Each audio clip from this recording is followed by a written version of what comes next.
better, so we're gonna give 30 seconds for our elected officials here to sit back down, and then we will start. That'll be up front.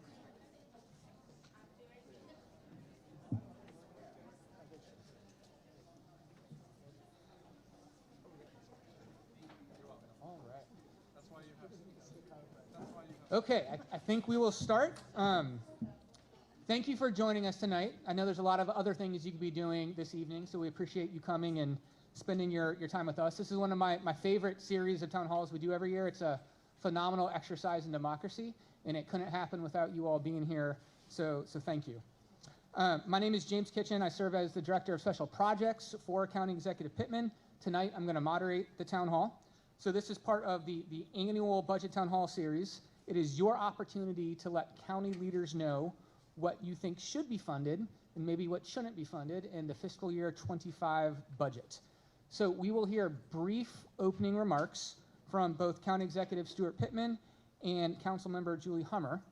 Then the County Executive and our Budget Officer, Chris Trumbauer, will give you a brief presentation on the outlook of our fiscal year 25 budget. And after that presentation, we will open the floor for you all to share your thoughts with us. Before I begin, I want to introduce a couple of people. So elected officials, I think the only other elected official in the room is Delegate Andrew Pruski, is over here. And if I missed anyone else, wave your hand and we can recognize you. But Delegate, I think you had an announcement you wanted to make? Yeah, just real quick, if I can get up to the microphone. First of all, it's great to see everybody. Let's give a round of applause. County Executive, Councilwoman Hummer. I just want to remind everybody these are important pieces. This was put in effect by our county executive, and it's very important that you attend. And I appreciate that he does this along with Councilwoman Hummer because this is your voice. This is your opportunity. Just a real quick public announcement, though. District 33, if you are a resident, on Monday, February 12th at Red Wine, which is 189B Main Street in Annapolis, is district night. So that means that any you're resident... buying, right? Yes, you're buying. I am buying. Any resident... Food. Any resident that lives in District 33A, B, or C, along is represented by Senator Guile, you are welcome to come and visit us at the State House. We will also have session after, but I wanted to welcome that. I do have a few flyers here if you want to see me, but I just want to thank everybody. It's great to see familiar faces, and please stay engaged. Thank you all for being here tonight. Thank you, guys.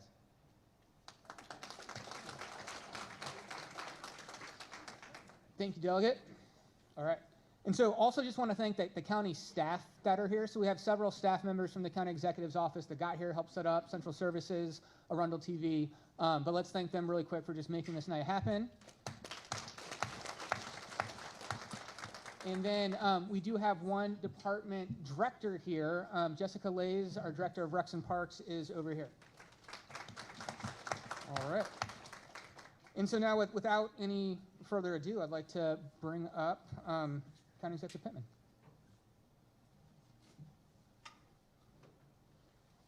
I'm going to set a new record in brevity and just say thank you for coming out. I'll be up here talking a little bit later, but I'd love to introduce your Councilwoman Julie Hummer, who's turned out to be a fantastic representative. Andrew Pruski was pretty darn good.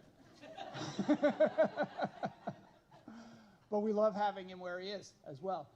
But Julie Hummer's been hit the ground running. She knows this district like the back of her hand, and thank you for doing all the work you do, advocating for your district to me in the budget.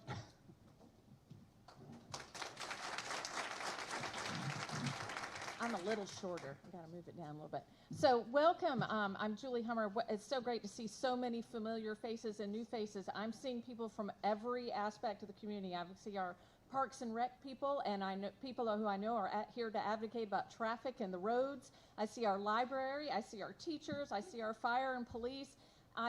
Y'all are representing everything that people are interested in this district, and I'm so appreciative for you coming out, and I'm looking forward to hearing from you all tonight to know.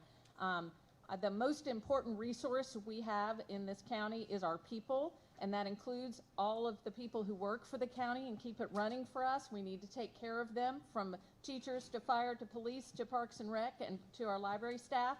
And we also need to take care of you. What matters is what matters to you in the community. So I'm thrilled to be here tonight to hear you. So make sure and come up and talk a lot, and I'll be taking notes.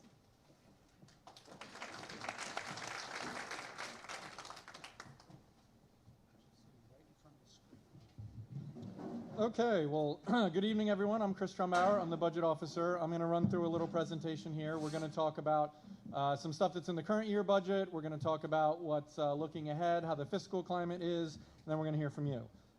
So if we go to our first slide, this is the county exec's budget message. You can find this on our budget website. I'll summarize and say basically he's saying we're in pretty good fiscal foundation because we made some tough fiscal decisions in the last couple years, and that's helped us get a AAA bond rating from all three bond rating agencies, which is very nice. If we move ahead, our next one, this shows us where we are in the process. So we're right at the beginning of February. This is still in a stage where no decisions have been made, okay? And that's very important to the county executive. Wanted to hear from constituents before he has to make decisions, so you can still influence what happens in the budget. But the budget is almost all year round. We're still in the development stage, but then the decision-making stage comes in March and April. We introduce our budget on May 1st. County Council has it for 45 days. They can deliberate, they can pass amendments. Hopefully they end up adopting it. That has to be done by June 15th, and then it goes into effect on July 1st, which is the first day of fiscal year 2025. Okay, so when we look at our current year budget, you're wondering, hey, where's our money coming from? Here is where the funding comes from. The top one is property taxes. The next one is local income tax. Taken together, those two are more than 3/4 of our recurring revenue to the county. Now, there's other important components there. You can see the other bars, but those top two is really where we get most of the funding that allows us to provide services and build things and keep this county running. Where does that money go? This next slide will show you. Most of it goes to where? The Board of Education. About half of our funding goes to the Board of Education so that we can provide quality education to our pre-K through 12 students in public education. That's over $1 billion. So our total budget is $2.1 billion in this current year, and over $1 billion of that is associated with education funding. You can see the other components go down the list: public safety, general government, land use, and all of that, but Board of Education is the big one. A little bit more detail on that. We basically write a giant check to the Board of Education every year. This year it was for $881.5 million. That goes to them. They have pretty clear autonomy on how to spend that. They're accountable to their Board of Education, rather to the county executive. But then there's other county funding that we provide to supplement that. So for instance, we pay the debt service, which is the interest on the bonds where they can build school construction projects.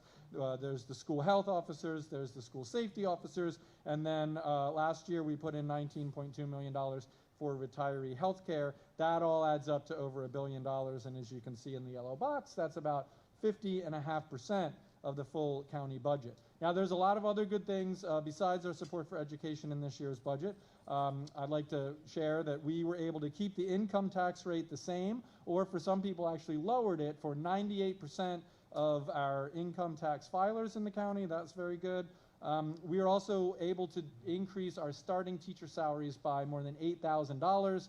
When we started the previous year, we had over 200 teacher vacancies. That was obviously causing a lot of problems. We haven't completely solved the problem yet, but we have cut that almost in half, I think. So still work to do, but we're making progress hiring teachers. We were able to fully fund our rainy day fund, which is the county savings account.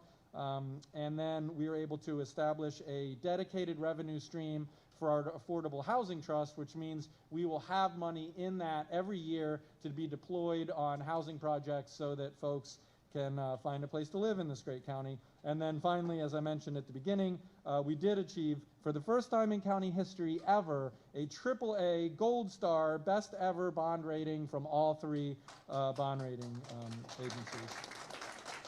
That is clapping for the council member and the county executive. You guys did a great job.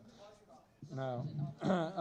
All right, so the next couple slides, we're just going to show how we compare to our neighbors, because that's a fun thing to do, right? So we are the gold bar. This is our property tax rates. And so you can see all the counties to the left, those all pay a higher property tax rate than we do. Our rate is 98 cents per $100 of assessed value on your home.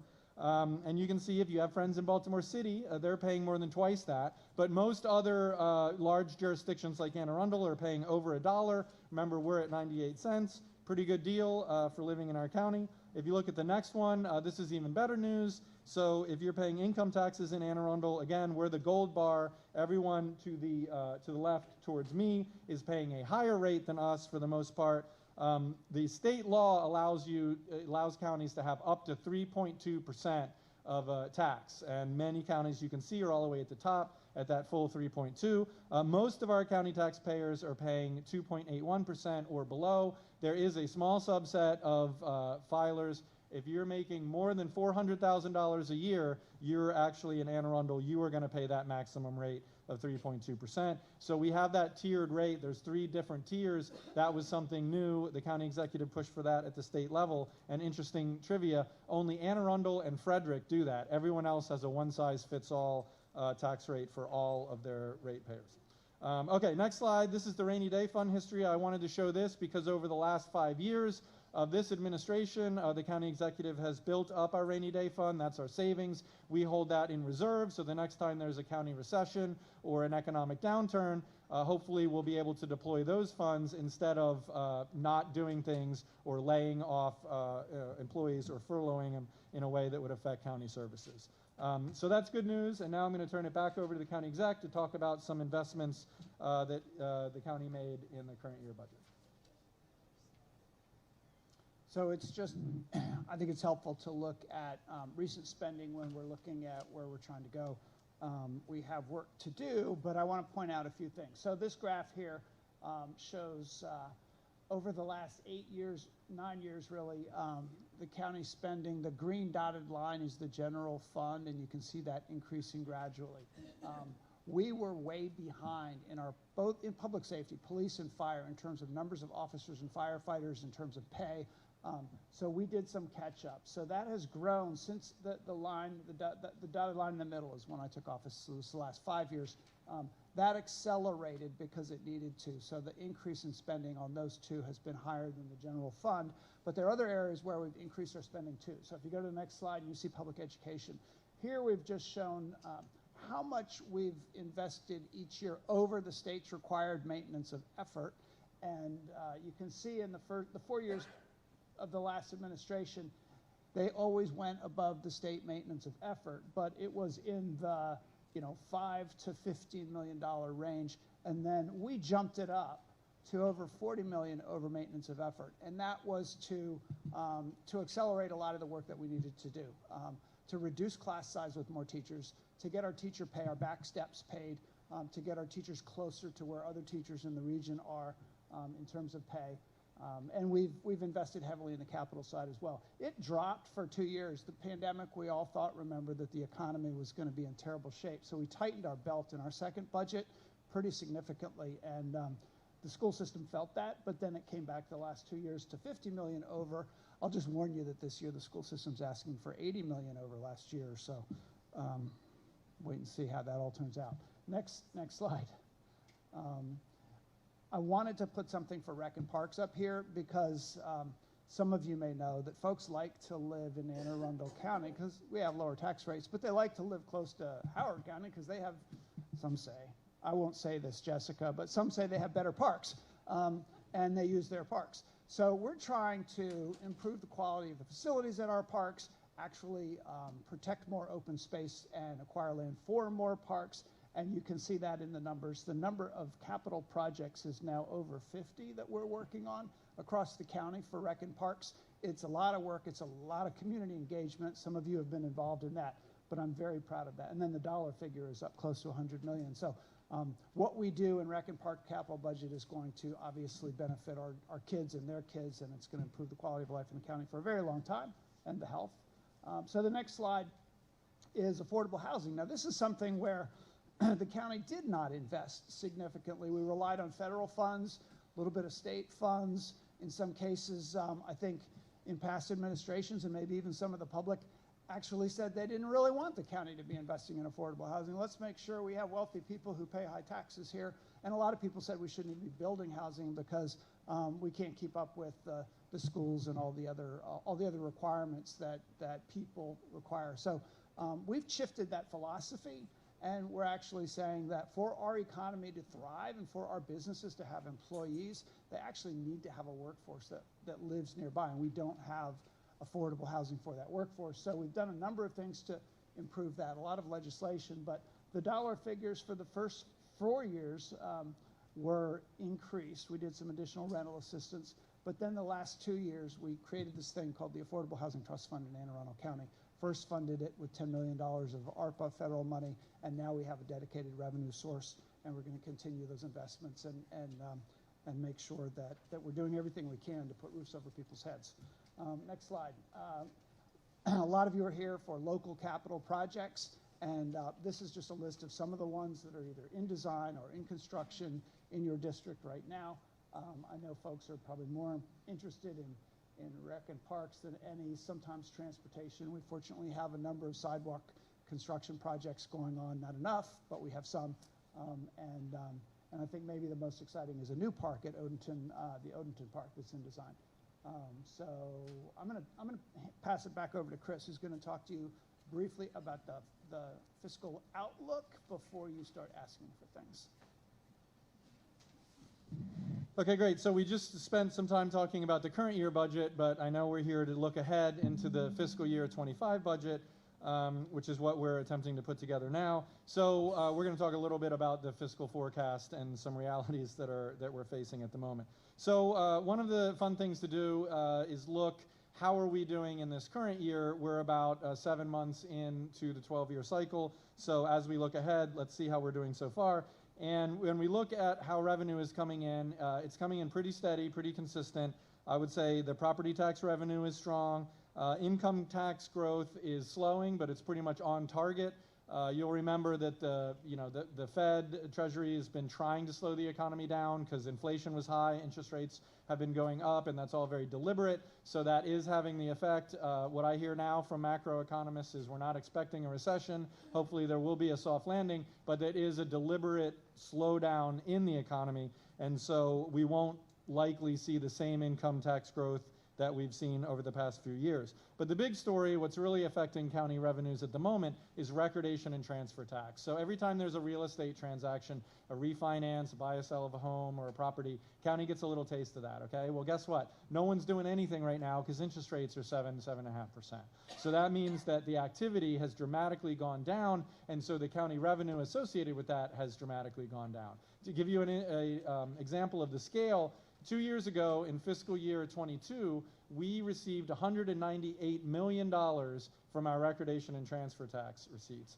We're projecting at the end of fiscal year 24 to get $100 million. That's a drop of $98 million over 2 years, right? That money would come in really handy right now because there's a lot of stuff we have to do. We hope that the market starts to recover, and looking forward in fiscal 25, there's a little glimmer of hope, but it looks like it's going to be a long-term recovery, and the county won't be at the levels that we were before for a while. But overall, we're expecting that FY25 revenue should be relatively stable, although probably a slower amount of growth than in the past few years. If we look at the next slide, this is going to show you visually what I was talking about. Recordation and transfer tax is the blue line that goes up and down. So back towards the left side, that was the housing bubble. Remember that, like 20 years ago? Yeah, that didn't end so great, but it crashed down, and then there was kind of some small incremental growth. We think that's the natural organic growth. But then a few years ago, we started seeing that big climb up the mountain again, and we knew, okay, this isn't sustainable. It's going to fall back down, so we didn't budget to that peak. But as you can see, it's actually fallen kind of below where we would expect the natural level to be. The good news, the silver lining, because I always like to think about the bright side, you know. The good news is that in future years, we expect a recovery, and so as it does get closer up to that red dotted line, that represents future revenue that the county should realize. But probably not this year.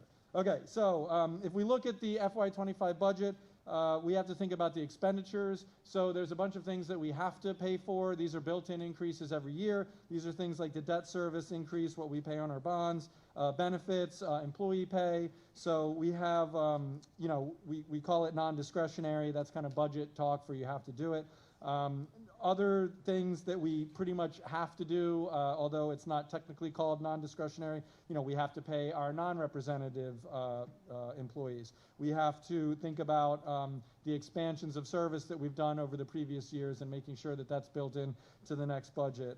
We have to think about transitioning away from some of the programs we started to fund with federal fiscal recovery funds, moving that over to county funds if we want to keep those services and initiatives going. But then the big one is Board of Education funding. So the county executive said earlier that the Board of Education, or the superintendent's request, has $80 million of additional revenue this year. We'll go through an exercise in a moment that shows you how large that is. But then we also have our departmental supplemental budget requests. These are when our departments want to do more things or want to open up a new park or something like that. You know, that needs to be budgeted for as well.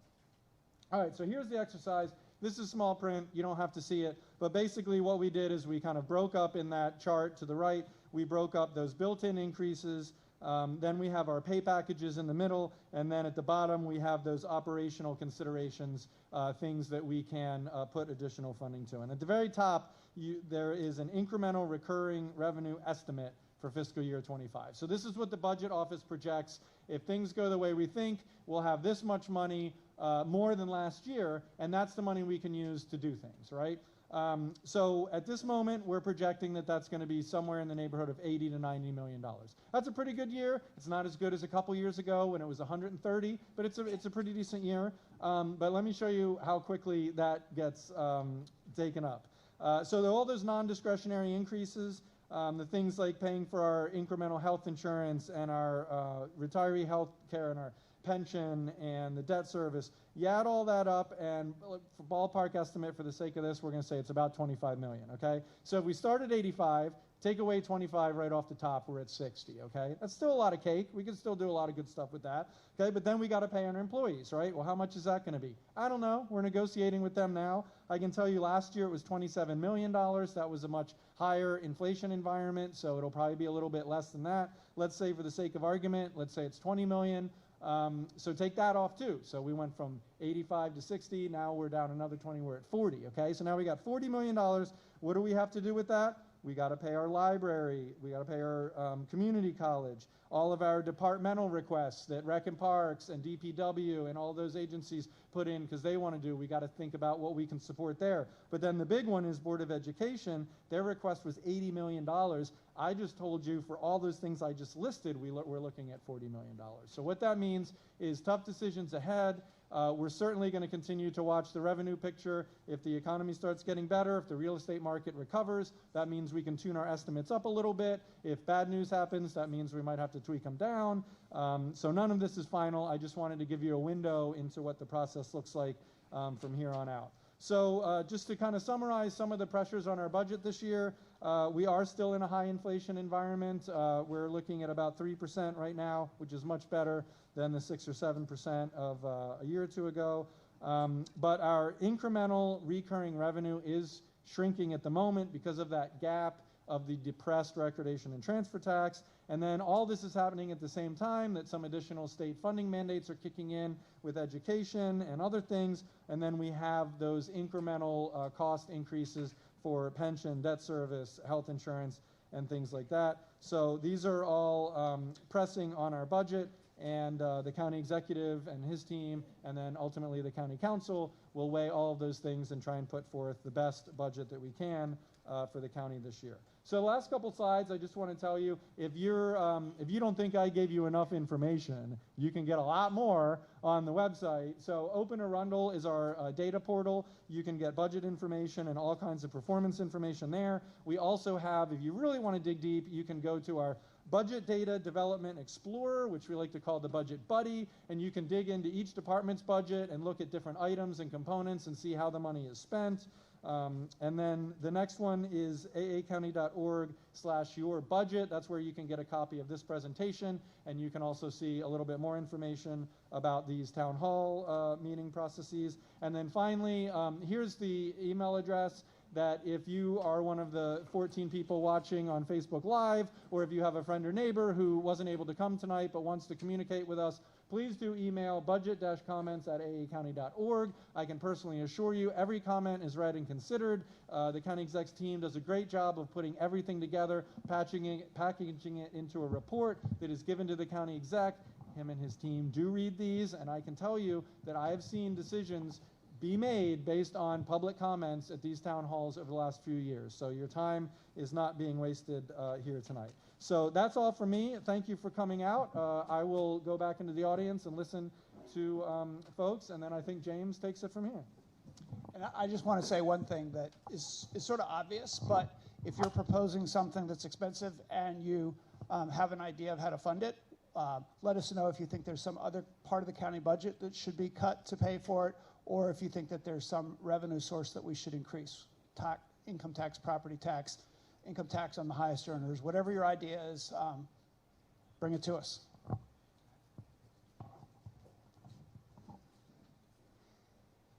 All right, so now it's time for the public testimony portion of the evening, where we get a chance to hear from you all about what you want to have funded in fiscal year 25.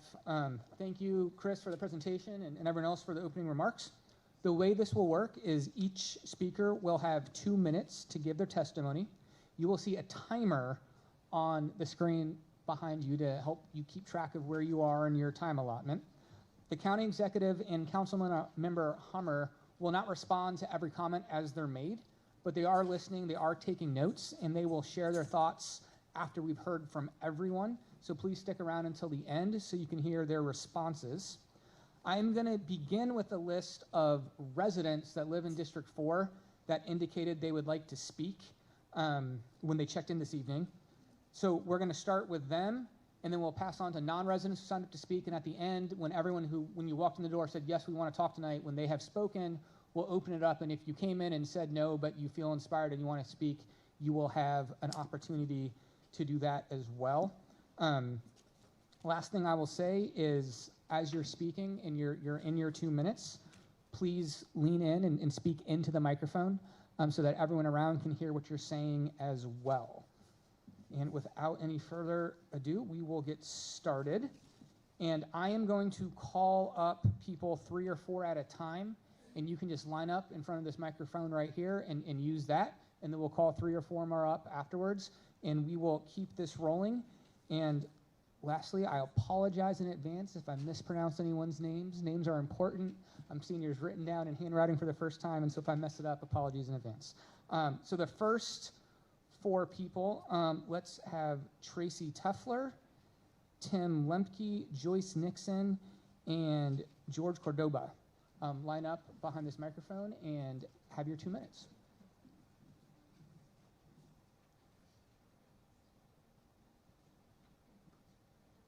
I'm a little short for this microphone, so You can pull it down or take it off. Yeah. there we go. That's better. Good evening, everyone. My name is Tracy Telfer, and I'm a resident here in District 4, and I'm coming to talk to you about animal care and control. You can see my shirt. I am a volunteer. It's one of my volunteer jobs here in this county, but this is very important to me that I speak to you. Our building is 24 years old. Yeah, 24, and it's pretty pathetic. Both our county and our shelter are far different today than they were when the county shelter was built in Millersville in the year 2000. About 120 more people live here now, and that means many more pets, which by itself substantially increases the workload for animal care and control. Equally important is how the shelter's policies have changed. At that time the shelter was built, all pets were euthanized after just 5 days if the dogs were not adopted, or if the animals, it wasn't just dogs, weren't adopted or reclaimed by the owner. Dogs who look like a pit bull breed all died unless their owner was found. They could not be adopted. Today, no deadline is put on how long an I'm sorry, I have one of these dogs. No deadline is put on how long an adoptable pet can live at the shelter. Last week, a rabbit who was there for 129 days found a home. A dog, a pit bull mix who arrived in July, also was recently adopted. Longer stays, of course, mean the shelter has many more pets in its care than it did back when all animals died after just 5 days.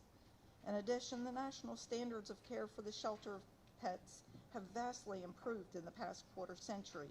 It used to be okay to warehouse 50 dogs on a cold concrete floor in one huge, extremely loud room. It was okay to deprive animals of sunlight, to ignore their need for variety and enrichment, to force cats to listen day and night to dogs barking a few feet away. That was the kind of shelter Anne Arundel County built because, after all, no pet was going to live there for more than 5 days. Tracy, could you please summarize your comments? Yep, it may only be Pittman for their past support of our funding requests.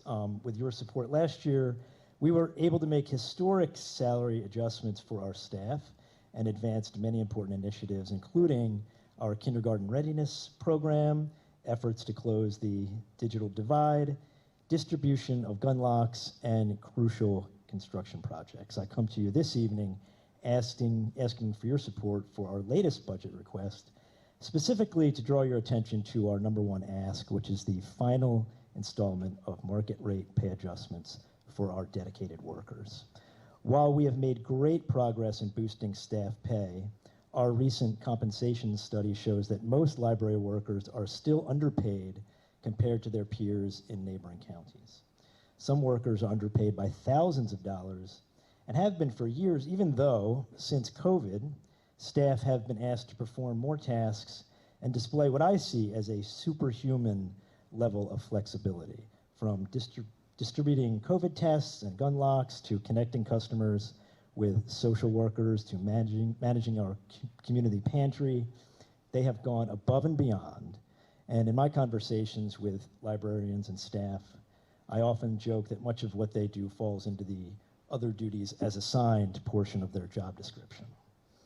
We have made progress in achieving pay parity, and I urge you to help us finish this job. Real quickly, I'd like to draw your attention to other items in our supplemental request, including the hiring of an equity officer, some new roles, including a collection development specialist, maintenance mechanic, and an assistant manager for learning and development. Thanks so much for your support, and I hope that we can continue to ensure our library system remains strong and effective in serving our community.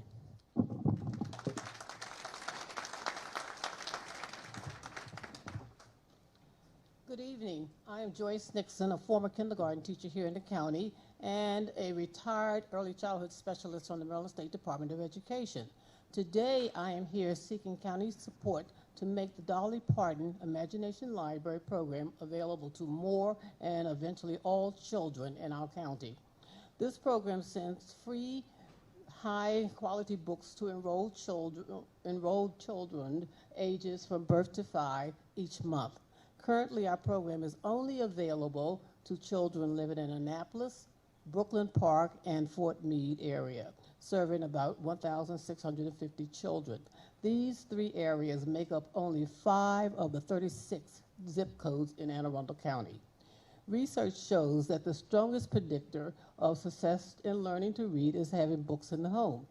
This is even stronger than having a parent with a college degree. Many children have no books at home or any experience with books before entering school.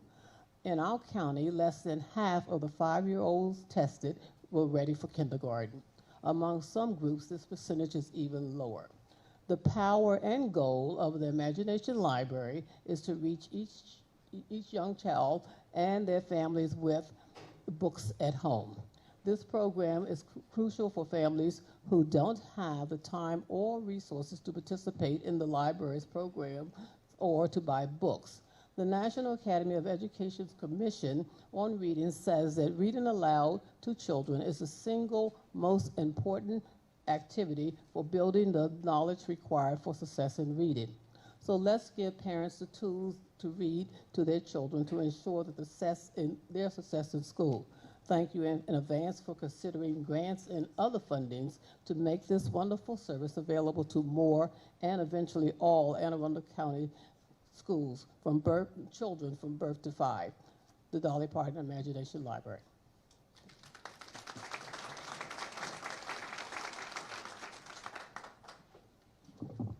Good evening. I'm Jorge Cordova. I live in Gambles. My daughter and son attend this wonderful school, Arundel High.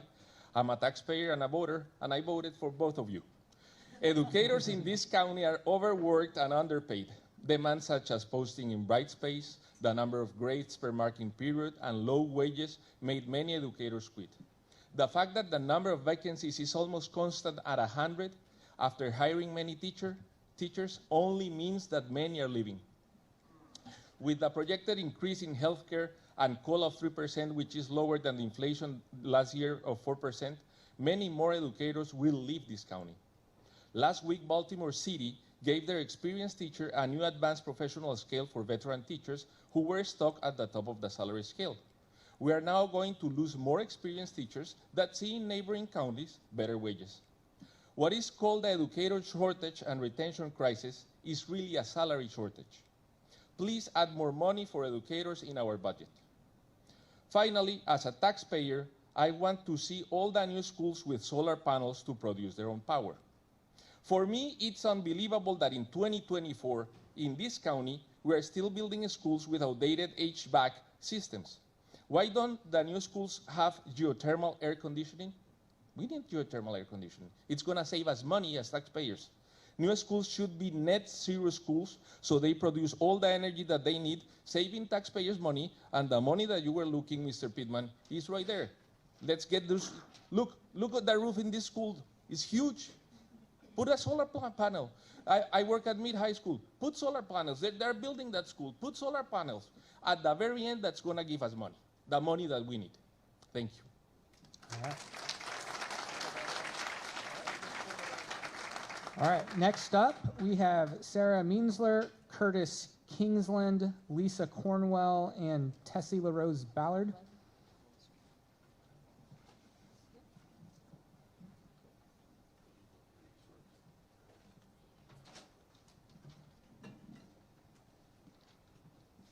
Meinsler, just make sure. That's okay. Okay, you were close. You were close. Okay. All right. Go. Okay. Hi there. I'm Sarah Meinsler. I'm a faculty member at Arundel Community College, AACC. Any Riverhawks in the house?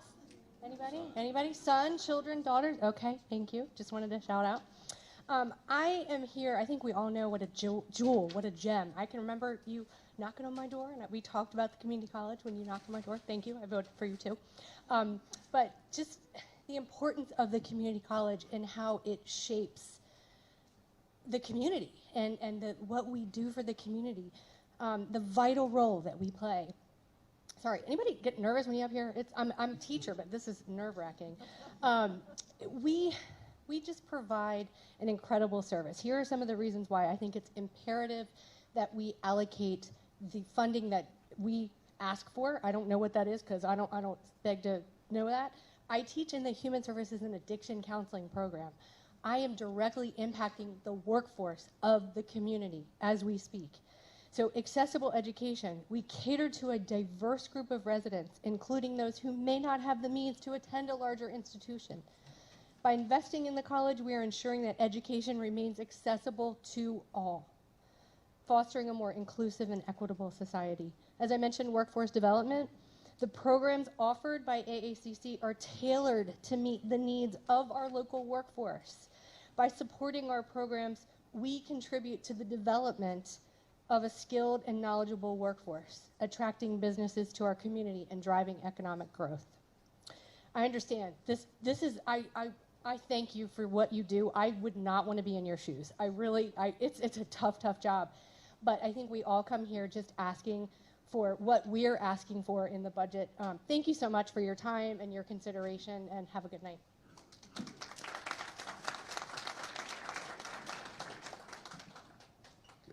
Curtis Kingman, Owenston, Maryland, retired military disabled vet. I appreciate the bill last night, 92-23A was passed. Thank you for that. There's more to come, but I'm not representing any groups here except myself. I'm being a retiree. Inflation right now nationwide is 16.3.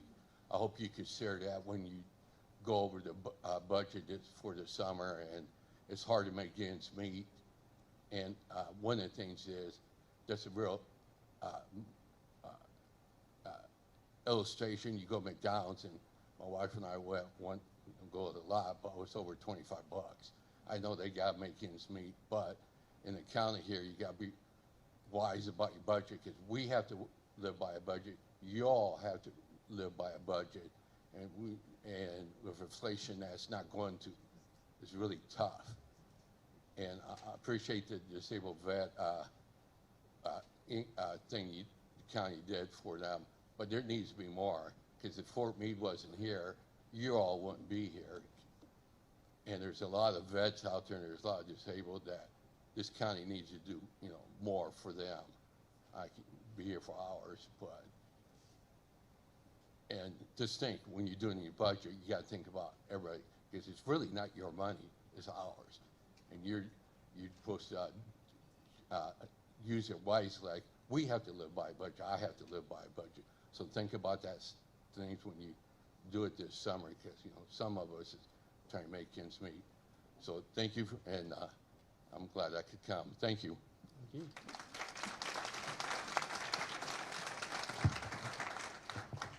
Good evening. My name is Tessy Bodard. I am a member of the Library Foundation Board. I met you coming in. Thank you for the directions. I'd like to thank Council Member Hummer and Executive Director Stuart Pittman for everything that you've done for the library, especially last year. It was quite an increase for our staff. But I'm here to beg for more. We need more. We need our staff members to be able to come up and be equal with at least Baltimore and Howard counties. They are ahead of us. Our staff sees that, but yet they work hard. They don't give up. They educate. They help in all manners of the library, digital, filmmaking, computers, learning. They just do everything. And they're constantly innovating on ways on how to better serve our communities. So I'm here to ask you to please increase our budget for the staff. They really need more incentive to work and to continue to work as hard as they do. If you could do anything, just a little bit each year, it would be great. So I look forward to hearing that something has been done to help those guys. I thank you, and I look forward to hearing that.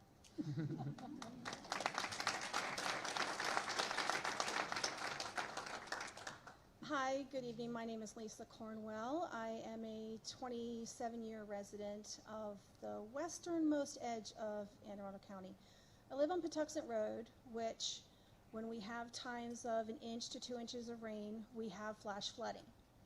And 100% of the time, we have someone, if not more than one person, drive off into the floodwaters and need to be rescued.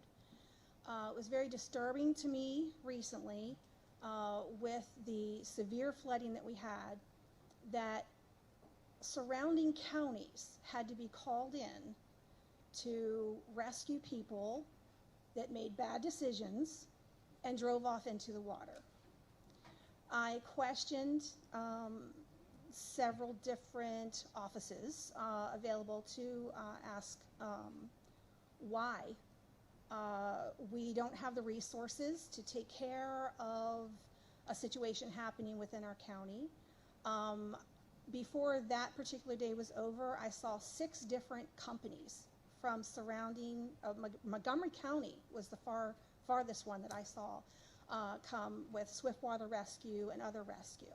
So I would like very much to advocate on behalf of the police and rescue. I don't think that police and rescue have been funded at the rate that the residential and business growth, I don't think they're keeping up with each other, is what I'm trying to say. I just would like to advocate for there. I worry that's a public safety hazard. What if something bigger happens? We're talking about a flash flood on a back road and some idiot who drives off and floats away. Where's our police and fire funding for when something much bigger than a flash flood happens? Thank you.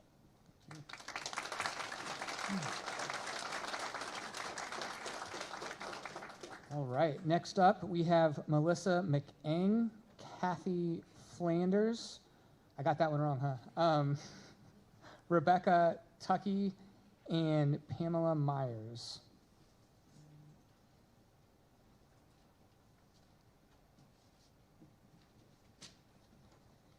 Good evening. I'm Melissa McCarg, an 11-year teacher with Anne Arundel County Schools. Today I come before you to shed light on a pressing issue that affects the backbone of our society, the urgent need to fully fund budgets to provide a living wage for our educators, thus addressing the crucial matters of teacher recruitment and retention. Additionally, I urge adequate funding for all public service employees, including our brave firefighters and police officers. First and foremost, our educators play an unparalleled role in shaping the minds and futures of our youth. Yet too often, they are undervalued and undercompensated. Many are forced to work multiple jobs just to make ends meet, leading to burnout and a mass exodus from the profession. This is not sustainable. We must prioritize funding to ensure that our teachers receive a living wage, a wage that reflects the immense value they bring to our communities.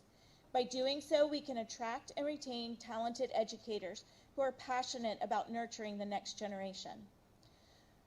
Commitment to public service extends beyond the classroom. Our firefighters and police often risk their lives daily to keep us safe, yet they too often face inadequate resources and low wages. This is not only unjust, but also undermines the effectiveness of our emergency response systems. We cannot afford to shortchange those who selflessly serve our communities. Investing in a living wage for educators and adequate funding for all public service employees is not just a matter of fairness. It is a matter of investing in the safety, prosperity, and well-being of our county as a whole. It is about recognizing the invaluable contributions of these individuals and ensuring that they have the support they need to carry out their vital roles effectively. In conclusion, let us rally together to fully fund budgets for a living wage for our educators and adequate funding for all public service employees. Let us demonstrate our commitment to valuing and supporting those who dedicate their lives to serving others. Together, we can build a stronger, safer, and more prosperous community for all. Thank you.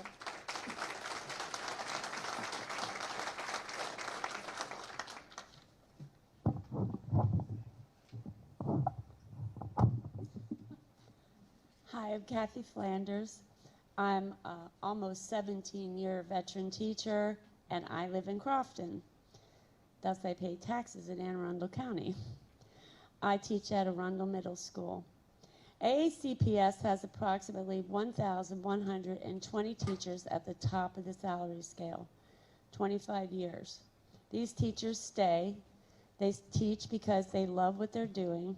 They serve as mentors, role models for new teachers or incoming teachers, and stalwart contributors to school improvement. Yet year after year, they're denied equitable salary increases with those Unit 1 employees that have not reached their level of experience. Imagine that tomorrow they all decided to retire. This year, Dr. Bedell's proposed budget again ignores the contributions of veteran teachers. Instead, he proposes only a 3% COLA and a step for those who have not reached the 25-year experience level. Veteran teachers of 25 years don't get the step. They just get the 3% COLA. Additionally, however, he proposes to raise employee contributions to health care by 7%. For a family health care plan, this proposal could conceivably eat up as much as 50% of that 3% COLA. The addition of the approximately $1,600, and I calculated at the top salary, $2,500, that's a master's plus 30 level. They would only receive about $1,600 after paying the additional health care. I lost my place. I'm terrible at this. Does not remotely keep up with the cost of living in the Baltimore-Washington corridor. Though inflation rates are down, they still hovered around 4% in this area. The year we were given the 6% COLA, they were about 8.8% or 0.8% above the national average. Effectively, then, the current proposed budget ignores the reality that those teachers at the top step of the salary scale lose spending power With each year, we fail to address their circumstances in the budget. Kathy, could you please summarize? Given teacher shortages, can we really afford to continue to ignore assets such as veteran teachers? 1,120 teachers as of this year may seriously consider whether staying at AACPS is worth it. For our children, please make sure it is worth it. Thank you.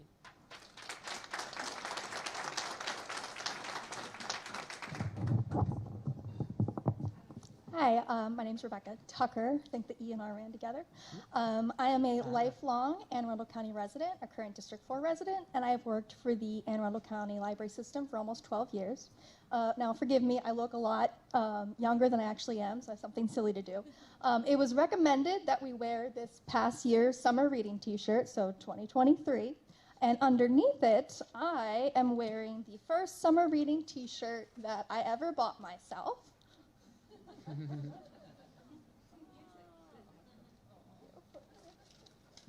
Thank you, Courtney. Yes, this is from 2013. So in 2013, I bought this shirt for myself because at the time we didn't provide summer reading shirts for staff. Now we do, thankfully. In my time with the library, I have worked both behind the scenes and with the public. I have worked at 4 different locations and visited almost all 16 of them. The craziest thing is that I am not unique. We have a surprising amount of staff with a long and varied history with AACPL. But that population count will begin to dwindle as people retire or become overburdened financially and begin to look elsewhere for higher paying positions. The buzzword here, my favorite for the time, is institutional knowledge.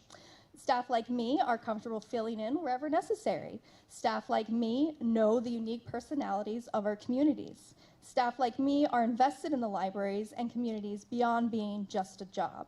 It's no secret that wages in all sectors haven't kept up with inflation in recent years. If this is the case with the public sector, it is doubly so in the private. Last year, we got half of what we needed to reach parity. With inflation, we are even further behind. Let's continue to chip away at that gap by funding fair pay for the most popular amenity of the library, our staff. Read our Google reviews sometimes. It's always highly positive, and the feedback we get internally is even more so. Secondary to holding on to current staff is not overloading them, so I definitely wanted to shout out some of our support staff requests for collection development. This will help keep our collection up with community demands for digital materials and cultural enrichment like our highly popular museum passes. Thank you.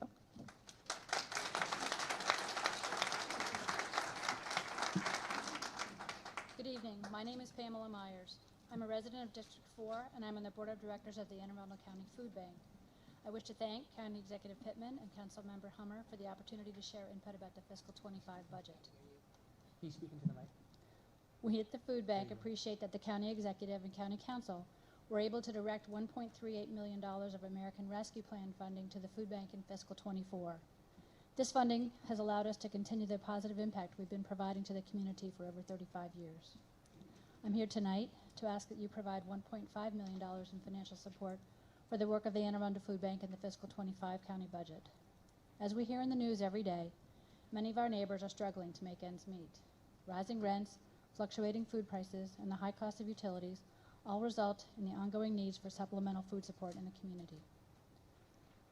The Anne Arundel County Food Bank and its community pantry partners provide direct support in the form of nutritious, free food and necessities to families and individuals who don't always know if they can afford to buy enough food to make it through the month. Food drives provide us with canned goods and other shelf-stable items. However, the need is greater than what we receive in donations. Financial support from grants such as this allow us to supplement the donations by purchasing a broad range of items, including meats, fish, and fresh produce that are challenging to store and distribute. These purchases also help improve the nutritional options available to the neighbors who receive support through food pantries that we supply. I grew up in Anne Arundel County, and my husband and I chose to remain here to raise our family. I've been a lifelong community volunteer, and I'm grateful to live in a place where there is support for organizations like the Food Bank that provide a helping hand to those who need it.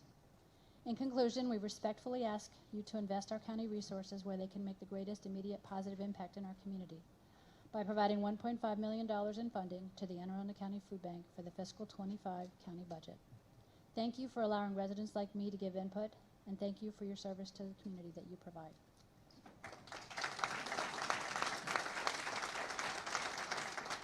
All right, next up we have John Kreis, Kathy Lane, Curtis Parker, and Kate Thomas.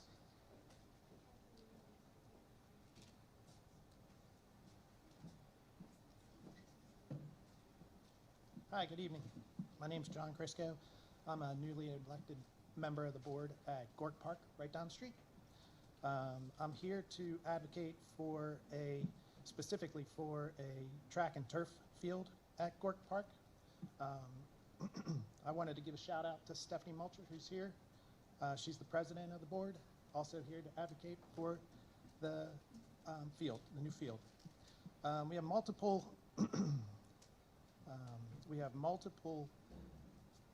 sports programs that we would be using for this new field.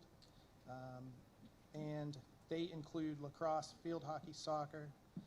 We would look to add track and field, and we also have soccer that would be able to use the field. By the way, our soccer program is thriving. They're adding 9 and 10 age groups this year, and we're proud to say that through the construction that we had recently, we've held firm with our family registrations. So there are a few reasons for this request, but mainly it's a lack of time on turf fields in the area, and we just don't have a field available. The ones that are available have no time slots for our teams. We noticed a drop in field hockey registrations specifically due to lack of access to turf fields. This will impact our ability to feed into Arundel High School programs specifically, making the high school potentially less competitive. A field will also provide an opportunity to host tournaments, which will grow the program and the revenue stream. If you could summarize. Sure. Yeah. We're willing to participate in the fundraising. We have a newly elected fundraising chair who is available to help us.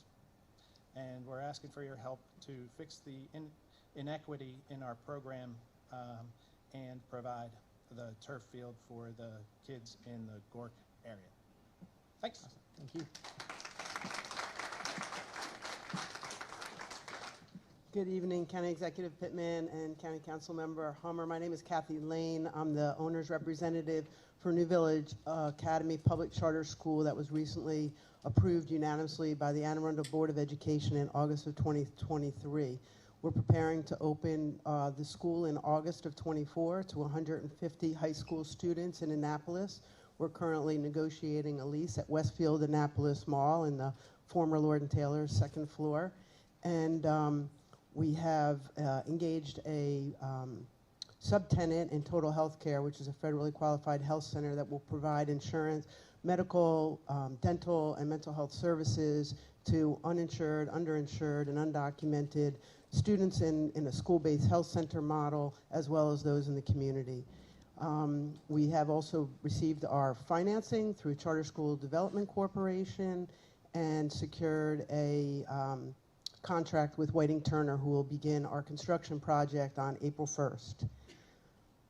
As you're aware, Ms. Hummer, the state charter school law provides access to public charter schools to 98% of per pupil funding out of the county public schools operating budget, but zero access to capital funding. So we are currently in a position as a startup charter school that we are funding a $5.5 million build out of the school to be prepared for our students at our own cost through fundraising, philanthropy, grant writing, state and local funding, and which we're pursuing every single one of those options. So we're here today to request support from the County Council for a $500,000 one-time grant, just like you did with Chesapeake Science Point in 2012, to support their development of their gymnasium. So we appreciate your support and your service to the county. Thank you.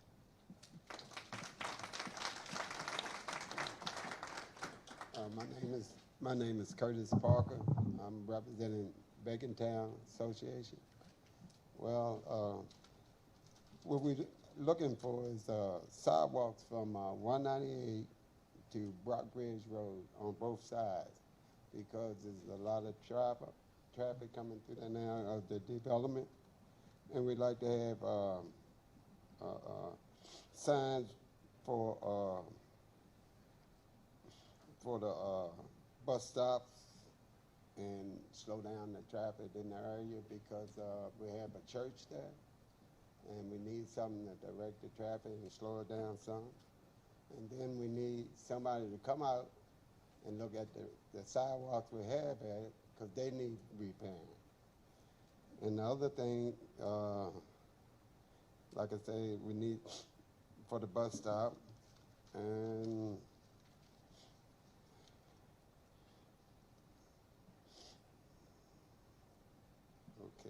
okay, now we need protection. We need police protection. So we need more police to come through the area, and we'd like to have a substation close to the area. Thank you.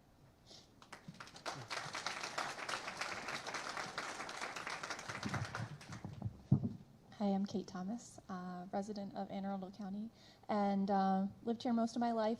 And this just seems like a great opportunity to thank our representatives for all that you do, the staff that supports them, and just all the people that came out today. I've been impressed to hear and see everyone here. So this seems like a great opportunity just to share a little bit about each of our values. I think sometimes that helps bring us together, even when we disagree on what there is that we're trying to do with that. Some of the things that I value are just making sure people have basic needs, and you've heard a lot of people talk about income for staff, so having enough funding for salaries. I'm glad to see the affordable housing bill that's going in. Maryland, the Fund for Blueprint for Maryland's Future is a great comprehensive bill that has all kinds of equity built into it to help make sure that the funds are distributed across the county. And in terms of decreasing funding, we've found that statistically student resource officers contribute to the school to prison pipeline, and so I would encourage us to decrease the funding on that. And just working on stopping over-criminalizing Black and brown neighbors that we have here, which costs us a lot of money and takes a lot of energy and effort out of our communities for the people who aren't doing anything worse than people in the white communities. So, and then just values in terms of taking care of the planet that we have that supports our survival here on Earth. So contributing to taking care of the Chesapeake Bay, working on natural rain absorption instead of the storm drain runoff, funding the forestry programs, and just thanks for the increase in park and recs. So thank you.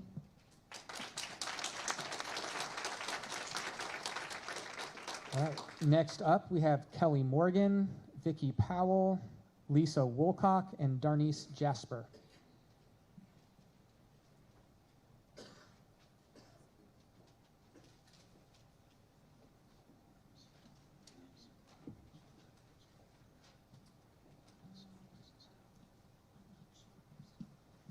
Hello, everybody. I'm Kelly Morgan, and I'm from the Bacontown Community Association, and I come here to talk about a couple of things, which is the Bacontown Russet Park. Where did that come from? We have a park, and we could use some upgrading to our park to make our park a full, I got my notes, excuse me.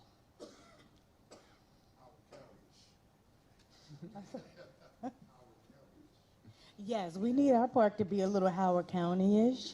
However, we are not Howard County, we are Bacontown, and our park has been there for many years, and I am a lifetime resident of Bacontown. I was born and raised in Bacontown, and our park has gotten very little attention.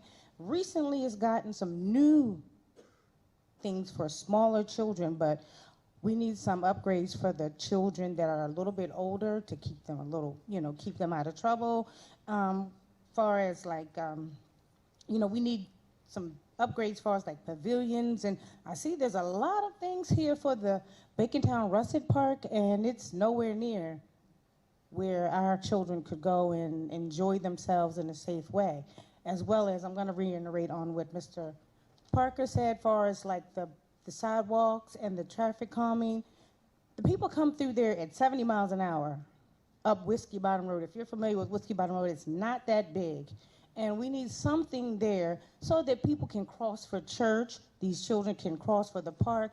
Many times I see these children walking to the park, and it's not safe. This overgrown foliage on the sidewalks, and they can't, they walk close to the streets. And it's just the fact that we need some upgrades in our park, and they're talking about building a whole new park when we need some things in our park to make it a full functioning facility. As well as we do need some other like protection, like police presence in our neighborhood, because there's a lot of things going on. There's a lot of people that are moving, coming and going, and they may not be from our area. Thank you. Thank you.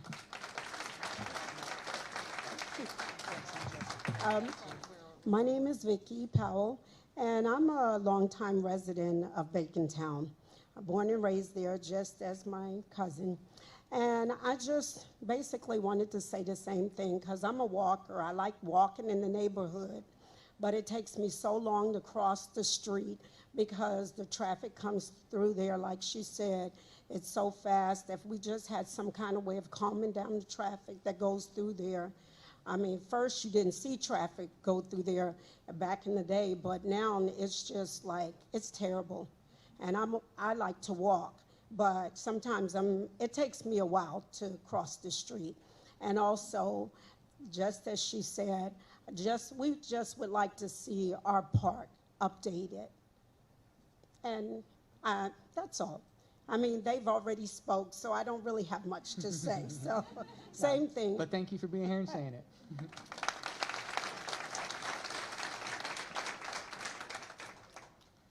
Hi, I'm Lisa Woolcock. I'm with the Rydell Road John Hopkins Traffic Committee, and we are directors from 12 different HOAs and concerned residents that have come together.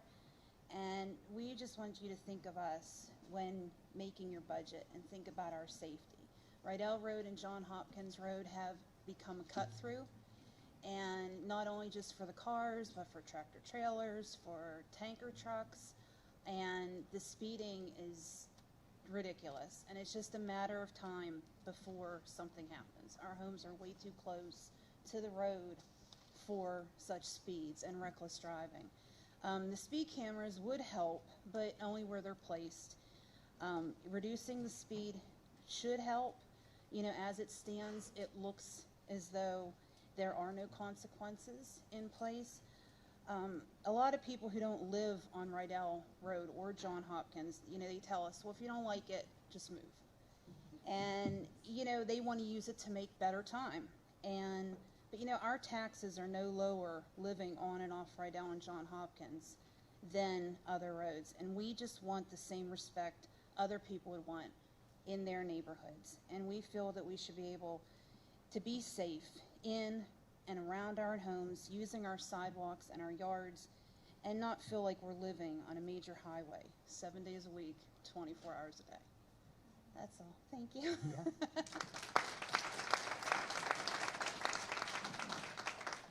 Good evening. My name is Darnice Jasper. I am the manager of the Maryland City at Present Library, one of two libraries here in District 4, the other being the Odenton branch. And I just wanted to reiterate some of the things that my colleagues have already said. We want to thank you very much for your support, County Executive Pittman and especially Councilwoman Hummer, for your love of libraries and your support. Yes, she is an avid advocate for the library, and we appreciate your support. I would like to mention just about our staff. In the last week, we have supported kindergarten readiness, STEM and adult learning, distributed tax form, connected people to resources, help residents apply for jobs online, offered free coats and non-perishable goods. As you can see, the library is more than just books. I just want to give a couple of quotes from customers just this week. I'm soon to be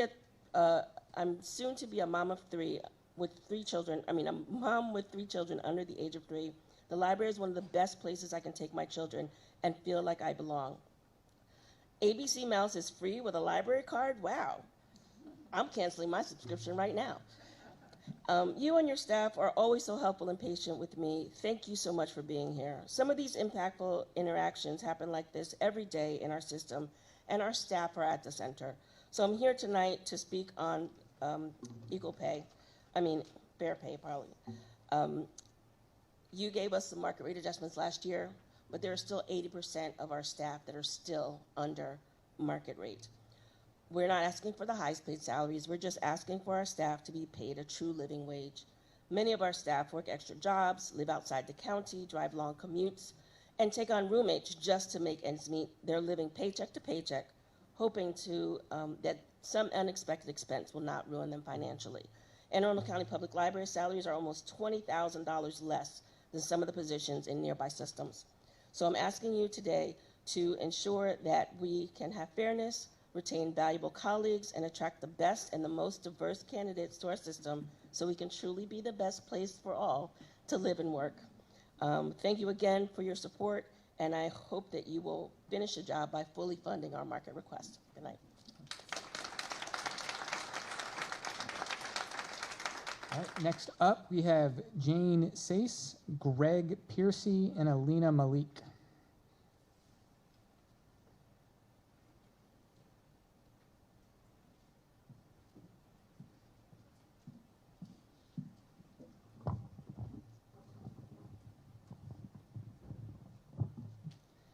Good evening, Councilmember Hummer, County Executive Pittman, and residents of District 4. My name is Jane Cease, and I'm the Executive Director of the Anne Arundel County Literacy Council.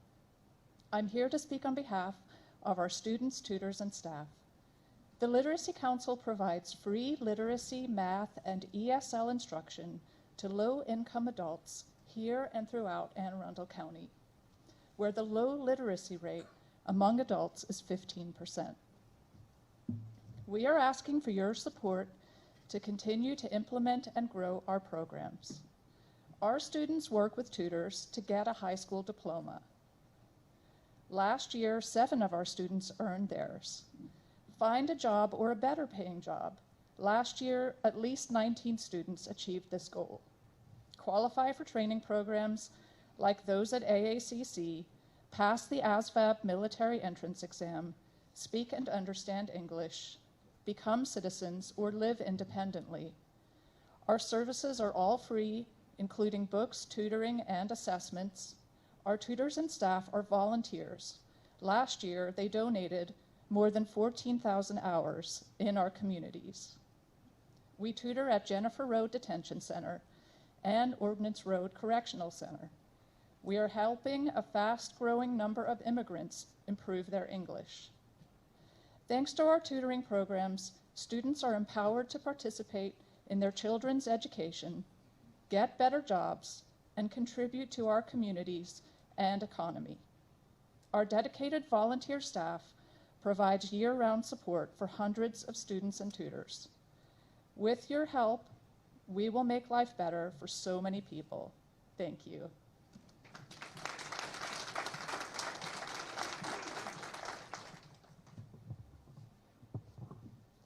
Dear Councilwoman Hummer and the members of the Anne Arundel County Council, good evening. My name is Alina Malik, and I'm here today on behalf of the Anne Arundel County Youth Advisory Council.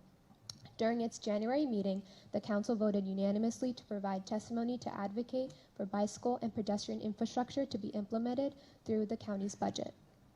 The Anne Arundel County Youth Advisory Council is a coalition of diverse student advocates and leaders who serve as a voice for the youth in Anne Arundel County. Members of the Anne Arundel County Youth Advisory Council come together to create change for the youth, through the youth. You might ask yourself how bicycle and pedestrian infrastructure impacts the youth. Multiple statistics from the United States Census Bureau state that younger workers 16 to 24 years old report biking to work at greater percentages than older workers, and that the youth is more likely to walk as a way of transport than any other age demographic.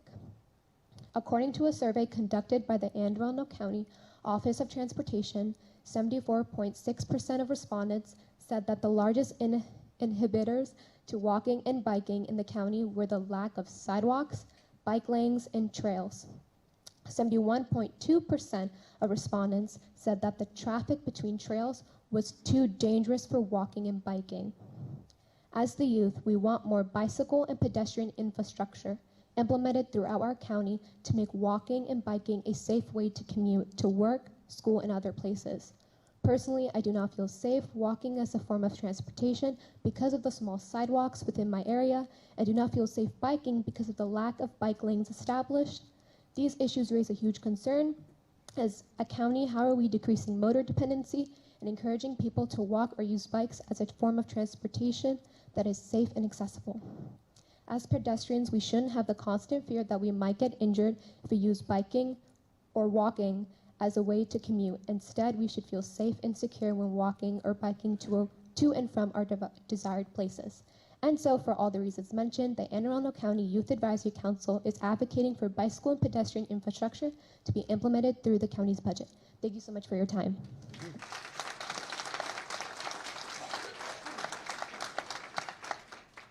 Hello, all distinguished people here. That makes it quick. Second, to follow up on her, on Watchapel Road, we call it the sidewalks to nowhere because you got breaks in everywhere. We would like to see that completed. We've been working on that for 20 years in our community. Next, for the first time in our community, when walking around, I've had senior citizens come up to me and tell me they're afraid to go to the banks because they're hearing about all these robberies. So we need to do something to make it safer for them. Last is the roads. I would like to see some documentation somewhere that tells us when roads are going to be fixed. I'm glad to see Route 3 is being fixed. Also, on Route 3, I think you could solve a lot of your problems if we change the speed limit from 50 to 45, because Google will send you, when you're going from Baltimore down to DC, it'll take you down 97, put you on 3 business to go to 50 instead of staying on there. If you drop it 5 miles an hour, all of a sudden, all the speed stuff will say go the other way, getting them out of the community. Simple. Okay, thank you. All right. Next up, we have Belinda Edwards, Terry Cager, and Nelson Broderick.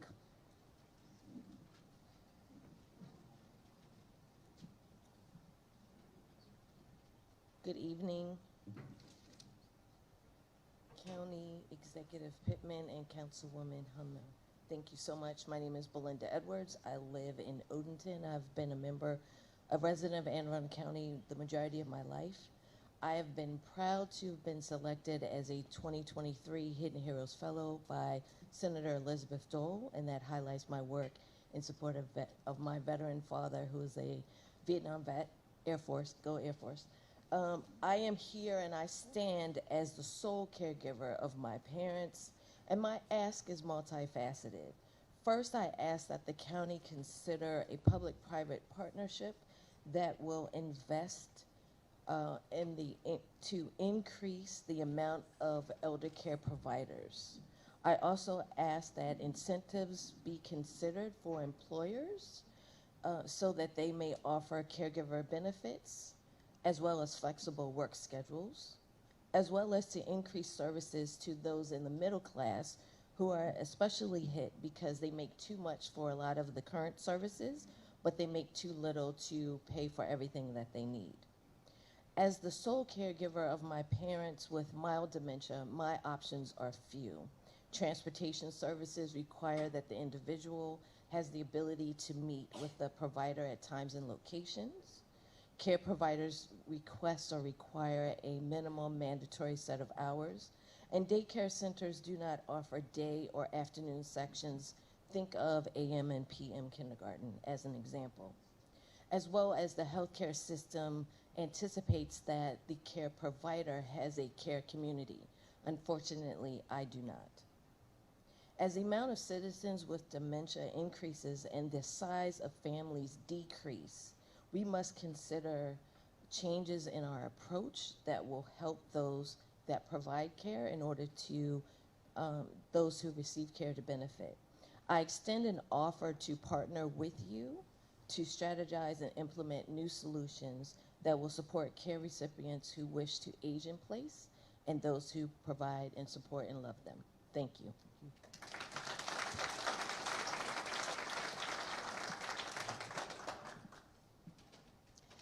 Hello, my name is Terry Cager. I've been with AACPS at Arundel Middle School as a TA for our ACC students for the last 14 years. Same school, same classroom, 14 years. So you know I love my job, but I'm tired. I am living with my 2 kids who are also TAs for the county. All 3 of us work a second job and work 7 days a week. We are barely surviving. I would like to say I'm living paycheck to paycheck, but that is not the case. We have paid our rent late at least 6 times in the past year. I have to pay our utilities late sometimes, and I have less than $150 in my savings account. I make too much to qualify for food stamps or lower income housing. I love my job, but I do not make enough to survive. I urge you to please raise the pay increase for TAs. We are not asking for much. We're just asking to make enough to live. Thank you.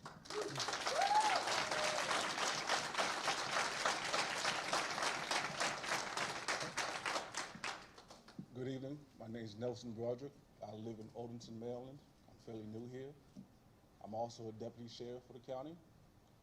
My times, I worked on warrant apprehension, got a sergeant back there. I've worked in security, I've worked in domestic violence. But my passion is honestly my community. I have been blessed to live here and really fall in love with this community. I have worked with Banneker Douglas Museum to reopen it. I got a letter of appreciation to my job as well as to me. I have worked in field day at elementary schools. I volunteered.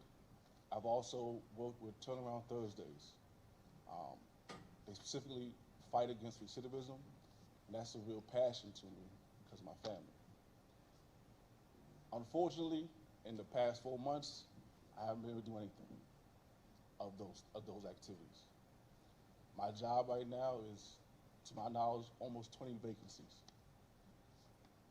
By average, when I look at my other counties, we are $10,000 salaries lower than Howard County, Montgomery County, Baltimore County. So with all those vacancies, I cannot look at my lieutenant and say, hey, I want to go to Turnaround Thursdays to speak with them, to try to find jobs, to go to the jail, where I've spoken in the jail, to work with Mr. Hatch and my community. So I'm asking that we put some focus on that to get people to come and join it, because a lot of times people see me, it's bad situations, and I don't want that. I want them to know I'm part of this community. I live right here, right next to Pioneer City. I'm everywhere. I want them to see me be positive more than negative. So I like to appreciate my time. And also, I see a lot of people here, a lot of organizations that I was not aware of. Please, I'm one of those people that will volunteer. If you need anything, reach out. Give me a card. I can get people to you. That's my time. Appreciate it. Thank you. All right, so that concludes our list of people who live in District 4 that signed up to speak tonight. So we now have a whole list of people who traveled from outside of our district to be with here tonight. And so we will go ahead with them. The first few up will be George Davis, Matthew Scoob, Matt Gibbons, and Nate Hollis. Good evening, Good evening, ma'am, and good evening, sir. My name is George Davis. I'm a member of FOP Lodge 70. The reason I'm here to speak to you tonight is the staffing shortage that we face in the police department. Right now, our membership in FOP 70, we're having a general meeting tonight to address that problem. Ladies and gentlemen of the community, we hear you. Believe me, we hear you. The reason that you're not seeing us is we have a severe staffing shortage. And I turn to you all, the county council, and say something has to be done. We need to start hiring professionals. We need to restart looking at salaries, recruitment packages, and what we're offering. We need to start getting ourselves up to where we need to be, because the professionals that you hire today are going to be your homicide investigators for tomorrow. I came here as a retired officer. I could leave at any time. I'm not the future of this agency. Hiring retired officers isn't going to keep you afloat. You have to find the younger generation that's in college now. You need to offer them recruitment packages. We've spoken to them. What they're looking for is what the surrounding jurisdictions have. competitive salaries, competitive wages, benefits. We need to start looking at those, because without that, we're going to fall short. We owe a lot to this community, and we appreciate you all coming out and speaking on our behalf tonight. Believe me, it does not fall on deaf ears. We just ask you to tell your county council and your county executive what you've been telling us. We hear you. We want to be there for you. But with the staffing shortages, our officers are being run thin. They're working overtime to cover posts. They're burning out. We can't get anyone else in here like that. How do I turn to officers in other jurisdictions and say, hey, it's a great place to work. Oh, but by the way, you're going to work 80 hours a week. You're not going to see your family. You're not going to be home. Oh, and by the way, you have to work weekends and holidays anyway, because we all knew that when we signed up for the job. What I'm asking for you is give us the tools that we need in order to support these people and help them solve the problems that they've asked us to do. Thank you.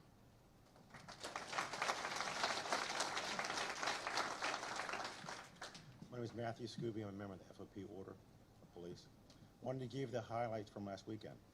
Fight with a handgun violation, residential burglary, theft from auto spree, handgun offense with felony drug charges, shots fired, shooting, stabbing, robbery, fatal car crash, bomb threat, fight, armed carjacking, another fatal car crash, and a serious injury crash. Mr. County Executive, we think that it should be clear to everyone that our agency is in true staffing crisis. It is terribly difficult to hire police officers to deal with all of the horrible things that we deal with. The risks we take are physical, mental, and legal. We love our jobs. We love our citizens. We will also have to be able to provide for our families. We have to make this job worth the risk. We need to convince the people who want to do this job that it's worth the risk we take, that they'll be able to do the job securely, safely, and be able to provide for their families. We echo your words again. Public safety is the most fundamental obligation of government. Help us to make Anne Arundel County the safest place for all. Thank you.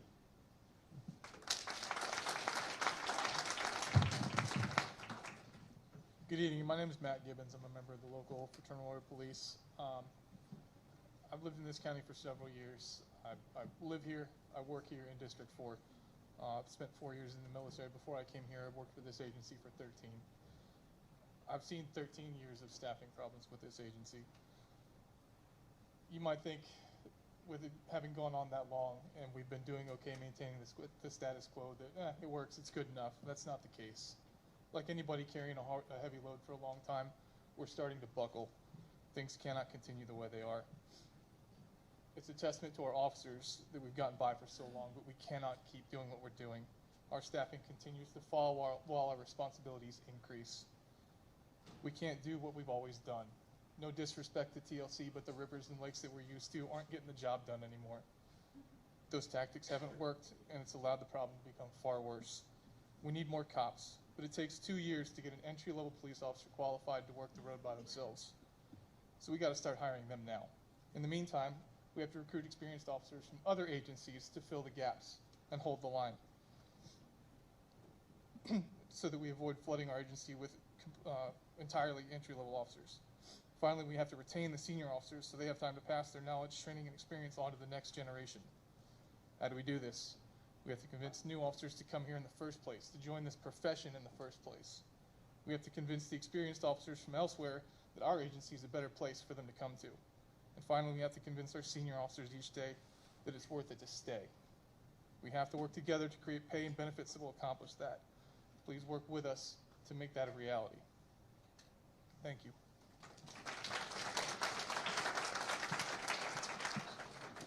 Good evening. My name is Nate Hollis, and I've been a resident of District 4 and a member of the Fraternal Order of Police since 2010. I've seen a lot of progress in our agency when it comes to our equipment, our fleet of vehicles, facilities, and more. Unfortunately, we remain chronically understaffed, and we rely on overtime just to provide basic services. We have a popular saying that we do more with less, and the demands on the police department are constantly growing, and we're tasked with so much more than simply arresting criminals. We're about 30% understaffed, and a quarter of our officers are eligible to retire, so the situation could turn from bad to worse rapidly. We cannot keep juggling everything and are considering scaling back our services. At any given time, there can be as few as a dozen officers on duty covering the entire western half of the county, ranging from Arundel Mills, Laurel, Odenton, Severn, all the way down through Crownsville and Crofton. There's routinely times where every officer is tied up and there's calls holding.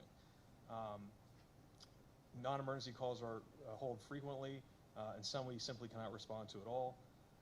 Officers are forced to come in early and stay late to cover shifts, leave requests, training, career development, have to be denied sometimes.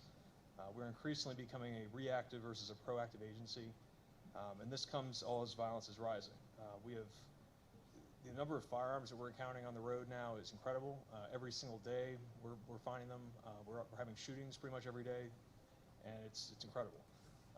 The staffing woes extend past patrol into our specialized investigative support units, and we often have to pick up other duties that are traditionally handled by the state or sheriff's office and other agencies. Morale is declining, and many are thinking of leaving the police department or the profession as a whole. And just, a personal experience, when I applied, it took me about 2 years applying throughout the entire region to get a job. I was one of thousands of applicants for about 20 positions here in the county. We now get only a fraction of those applicants, and we'll hire pretty much anyone that can meet the minimum standards. We simply cannot continue to play catch up with other agencies in the area to compete for qualified applicants. It's time to lead, and I hope that you'll make staffing the police department a priority in this year's budget. Thank you.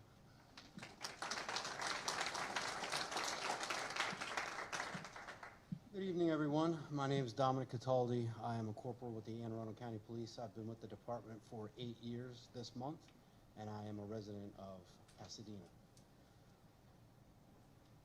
I wasn't planning on speaking tonight, but as you can tell, we have a pretty serious FOP meeting going on right now, so several of the people who plan on attending this will be there. And as so, when there's staffing hole that needs to be filled, we fill it. Our officers are stepping up every day and every night, working 60 or more hours per week to fill our staffing holes. We need to do something to fix this problem. It is not safe for us, it is not safe for our citizens, and when the officer responding to an emergency is nearing the 11th hour of his or her 6 days straight of work, which happens far too often, this is a symptom of our staffing crisis. Please help us to fix this. We cannot wait any longer. Thank you.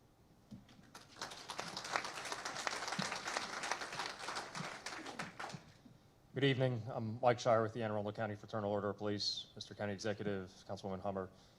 As was mentioned, we're a little short-staffed here tonight. You've seen more of us on some of the other town halls because of the important general membership meeting that we have going on. But that's okay, as Anne Arundel County police officers, we're used to working short-staffed. We've done it for years. We look back at some testimony from our previous town halls, and here's a few things that we told you in years past.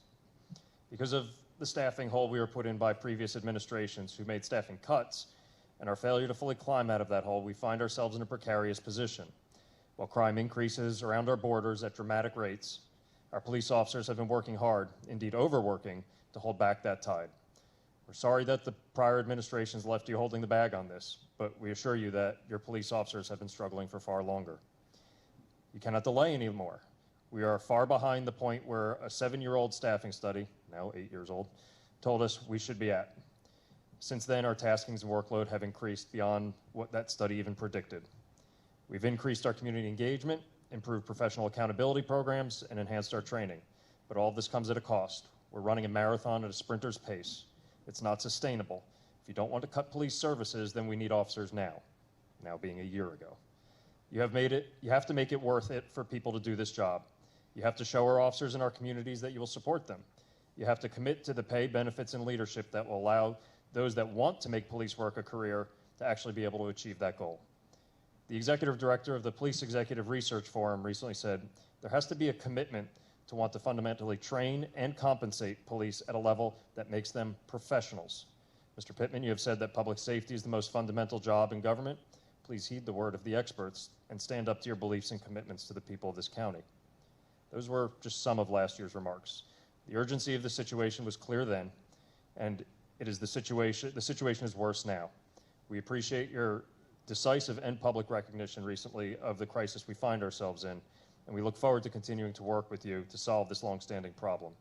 I'll leave you with one more of last year's comments.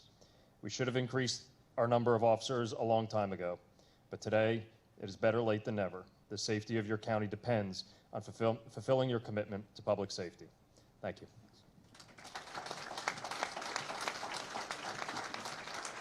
Next up, we have Nicole Dvorak, Drew Martin, Jeffrey Turk, and Warren Parham.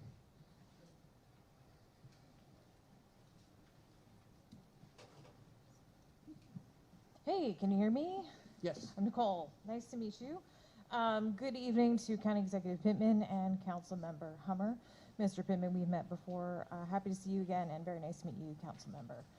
My name is Nicole Dvorak. I'm a member of the Baltimore County Public Library Union, and I'm sure you're wondering what I'm doing here, but that's because library workers stand together, and I have some things to share about what your public library workers are paid. Some of that information you're already familiar with, but I'm here to reinforce that. I'm going to start off by sharing some more specific numbers with you. These come from a PIA request that I submitted to your public library system in December. The first number is $31,200. The second number is $38,850. That's what some of your full-time staff are being paid in a form of an annual salary before 1 penny is taken out of their paycheck for anything else. You have about 50 full-time staff who are making less than $50,000 a year. Half of your public library staff are part-time.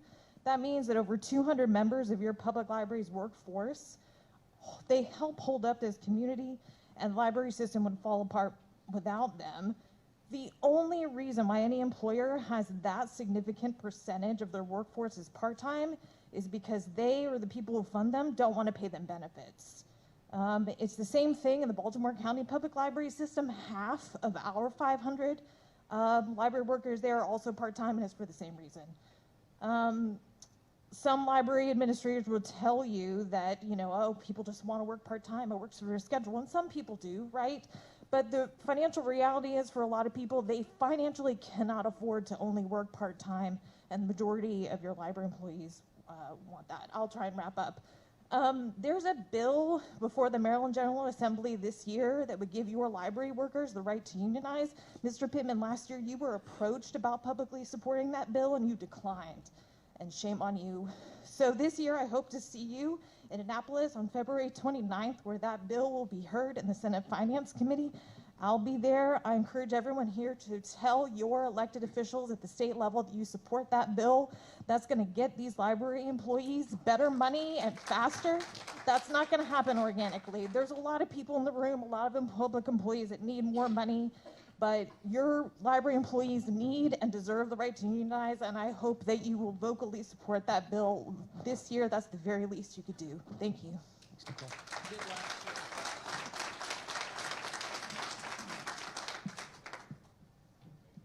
I am supporting that bill. I supported the one last year as well, and we'll be writing testimony. Thank you for the opportunity to speak. My name is Drew Martin, and I've been on the Non-Represented Employee Committee for 20 years. There are 1,100 non-rep employees in 21 departments, employees that are not in a union. I want to first thank you for providing non-rep employees with merit and COLA raises that were equitable with the unions the last 2 years. This was a welcome change, and we appreciate it. Non-rep employees have had no pay raise in 6 of the last 21 fiscal years. That's 28% of the time. Most, if not all, other county work groups, the unions, have been caught up for lost wages. In the 2021 Employee Town Hall meeting, Mr. Pittman stated, I met recently with the representatives of the non-represented employees, that is, and they showed me some pretty compelling charts that compared non-represented pay increases over the decades compared to represented employees. We have to look at where the disparities are and who has been left behind and focus our efforts on catching them up. This was in FY21, the year under your administration, that non-rep employees received no merit or COLA when the unions averaged 5%. When will we be caught up for the years that we were left behind? It's been several years since you said you would look into it. We are asking for this in FY25. Every year, the non-rep employees have been asking for parity with the unions and for a catch-up raise of an additional 5% for the 6 lost years per year. The non-rep pay scales were not adjusted in any of the 6 years when there were no pay raises. So we were asking that the top of the scale would also accommodate those increases. Here's an example of non-rep pay scales that have remained stagnant for those 6 years. In 2001, the NR pay range started 2% above a fire captain base pay. In 2024, an NR-17 pay range started 32% below a fire captain base pay. That's a 34% difference in how pay for unions versus non-rep personnel has changed over time. So I just want to close with, it takes bold leadership to step up and do the right thing. As Westmore and Stuart Pittman have both said, leave no one behind, and let's make Anne Arundel County the best place for all. Let's demonstrate that these are not just slogans, but principles that we believe in. Thank you.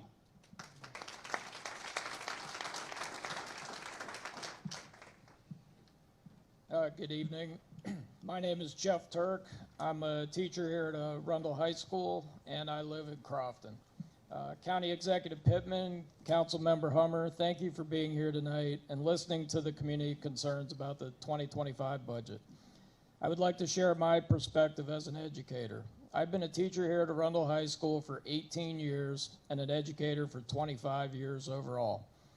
Being a teacher is a routinely stressful job. There are a multitude of demands placed on our time and our performance.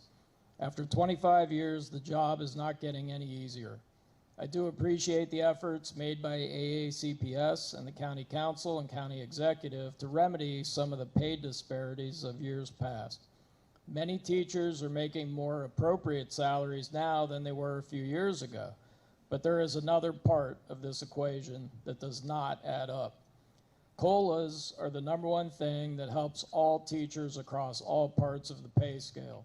Our COLAs have not kept up with inflation. Is inflation slowing down nationally? Yes. Are prices beginning to inch their way down? Yes. Are the overall costs we bear for basic items like groceries, rent, and car payments still extremely high? Yes. Educators who are in the profession, or those individuals who are considering entering the profession, need to feel that they are valued for their career choice. AACPS still has over 110 full-time teaching vacancies as of this week. As much as they are actively recruiting teachers, they are also losing other teachers who are resigning in the middle of the year for other jobs outside of education, or just because they no longer want to pursue this career. There is a national teacher shortage, there's a state teacher shortage, there's a local teacher shortage. There is a significant decline in the number of students enrolled in teacher education programs. I'm asking that you fully fund the current education budget request and then provide additional funding above and beyond that, and work collaboratively with AACPS to provide the hardworking teachers the COLAs they deserve. I do not foresee the teaching shortage getting better anytime soon, but one thing that might help would be to pay teachers a professional salary for the vital work they do every day for our students and for our community. Thank you.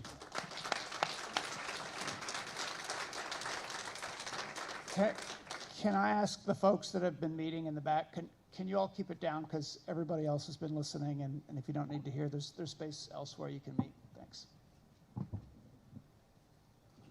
All right, next up we have Sonia Beal, Stephen Kish, and Bob Novotny, then Leah Paley.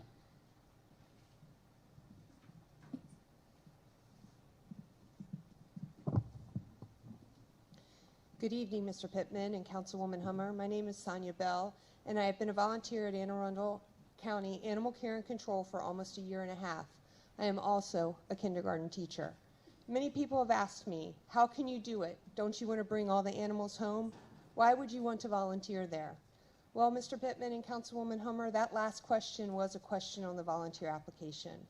My response, animals don't have a voice, and I want to help them be able to speak. You have heard from many of the purple shirts at the town hall meetings. We are all speaking for the animals and all that they need at the shelter. These animals give unconditional love. Humans take advantage of it. If only the animals could talk.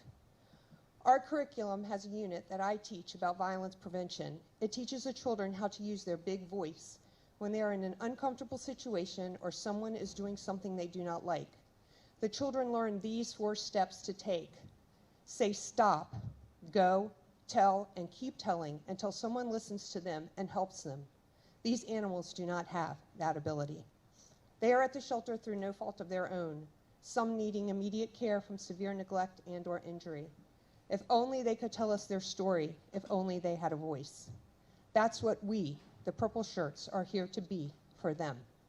Mr. Pittman and Councilwoman Hummer, the animals are in need of a new shelter, one that can care for them and keep them comfortable as they await their new forever families that will, in turn, love them unconditionally despite all that they have been through.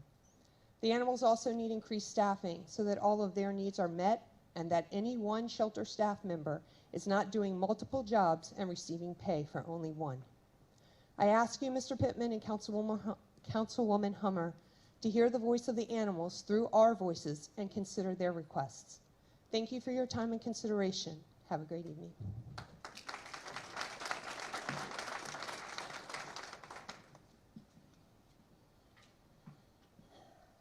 Mr. County Executive, Councilwoman, good evening. My name is Stephen Kish. I am the president of Anne Arundel County Fraternal Order of Police, Lodge 106, representing the deputies of this county. I'm also a lifelong resident, and I thought this county was supposed to be the best place for all. Mr. County Executive, you mentioned at the end of your State of the County address the fabric of county government. You proceeded to list the 21 departments and entities that this budget touches, but failed to recognize publicly the hardworking deputies of this county whose livelihoods also depend on your decisions. You preach a platform of public safety, but don't even acknowledge all the public safety entities that serve and protect the people in this very room. Not only do you need to support our fine police officers and the police from Lodge 70, you need to support these county deputies, those who on the day of 888 Bestgate were the first bodies in the room in the suite of Capitol Gazette. In the time I've been with this agency, I've had deputies dragged by cars while trying to effect warrant arrests and have rebar puncturing their bodies. I've had deputies die on shift due to heart attacks while our vacancy rates climb and our remaining deputies become burned out. Just as recently as this past January, our vacancy rates hover at 20% with no end in sight despite increased recruitment efforts. Year after year, we become less and less competitive in salary, and this has had a huge impact on both our retention and our recruitment. It has had an impact on our ability to perform the plethora of functions we have a duty to fulfill: warrant apprehension, domestic violence, civil processing, security operations for our entire Fifth Circuit Court judicial bench. You want to talk about the fabric of this county, Mr. Executive. We've been here creating revenue for the general fund, serving warrants, taking criminals off the streets, dealing with the worst and the worst in trials of the most heinous crimes with human beings that have nothing left to lose since the year of our Lord 1650. Sir, you cannot ignore the reality that we exist, nor our dedication to the citizens of this county. We need real, authentic support, and I heavily encourage and implore you, Mr. County Executive, to acknowledge this fact and take meaningful actions. Invest in us and all of public safety for the good of Anne Arundel County. And I want to end by saying I do appreciate what you do, but this is the level of frustration we are at. I thank you all.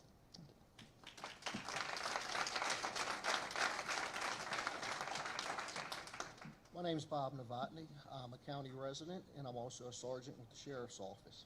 Like Mr. Davis before me, I'm a retired law enforcement officer prior to joining the Sheriff's Office. In my time in the Sheriff's Office, I have watched as our numbers have dwindled of deputies. I'm going to expound upon what Mr. Kish said. We have 84 allotted positions for deputies. Right now, we are 19 short, 21.5%. I know we're not as visible as the county police. We don't do the same job as the county police. What we do is provide court security at the circuit court. We also do civil process, which if any of you have ever sued somebody, it's a deputy that goes out and serves the papers. Two of the more important factors that we participate in is domestic violence paper service. If any of you have ever taken out a peace order or a protective order against someone, we get those orders and go out and serve them. Currently, we have 2 deputies assigned for the entire county to do domestic violence paperwork. These are time-sensitive papers, and they're also sometimes may prevent a situation from occurring by getting someone out of a residence that could possibly harm someone. What I do is I run a warrant team. Right now, my warrant team's supposed to have 8 deputies. I have 4. The other warrant team has a sergeant and 3 deputies. We're at 50% staffing. I'm not here to expound upon or demand that I need a higher pay, but what we do need is a higher pay for our entry-level deputies and to attract other retired law enforcement officers from other jurisdictions to come over. We need a competitive pay to keep up with the other agencies and to bring on, to fill our vacancies. Thank you.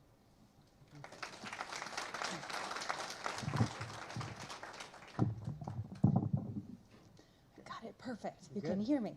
Yeah. Good evening. My name is Leah Paley, and I am the CEO of the Anne Arundel County Food Bank. Thank you for the opportunity to provide input about the FY25 budget.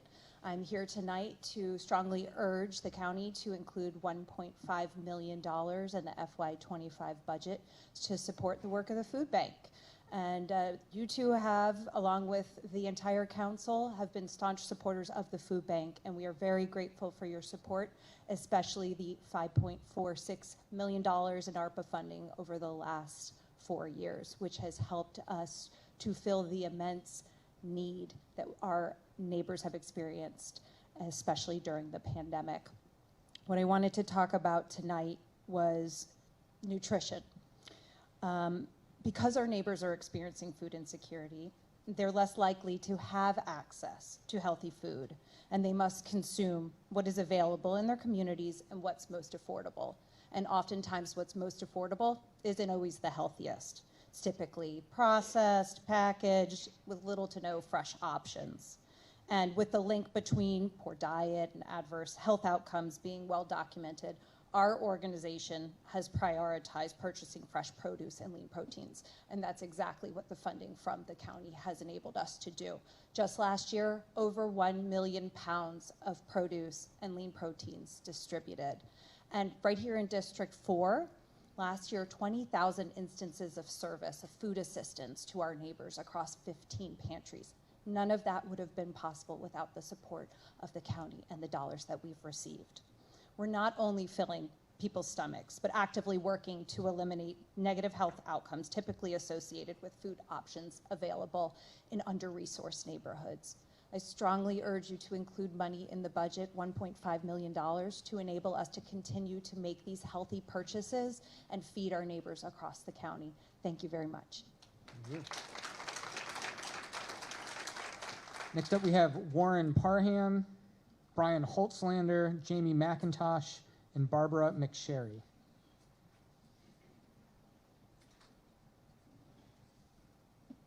All right. I guess you're up. Hello, Brian Holtzlander, Anne Arundel Professional Firefighters. We continue to have many challenges providing the emergency services our county needs. And as a paramedic assigned to the Jessup and Maryland City stations, I can attest that our water rescue capabilities are often exceeded here in West County. We do have rainfall, and it's been that way for years, but we are hoping with this message and with others to continue to work on improving that. In addition to that, we are still well short of the national standard of 4 firefighters per truck, and we're still well short of the paramedics to meet a crushing demand for advanced life support services. And the paramedics that we have left are burning out. Post-pandemic, through the pandemic, we just don't have a lot of gas left in the tank, and we have seen people leave. But as we enumerate our plight, I hope to determine a path to progress.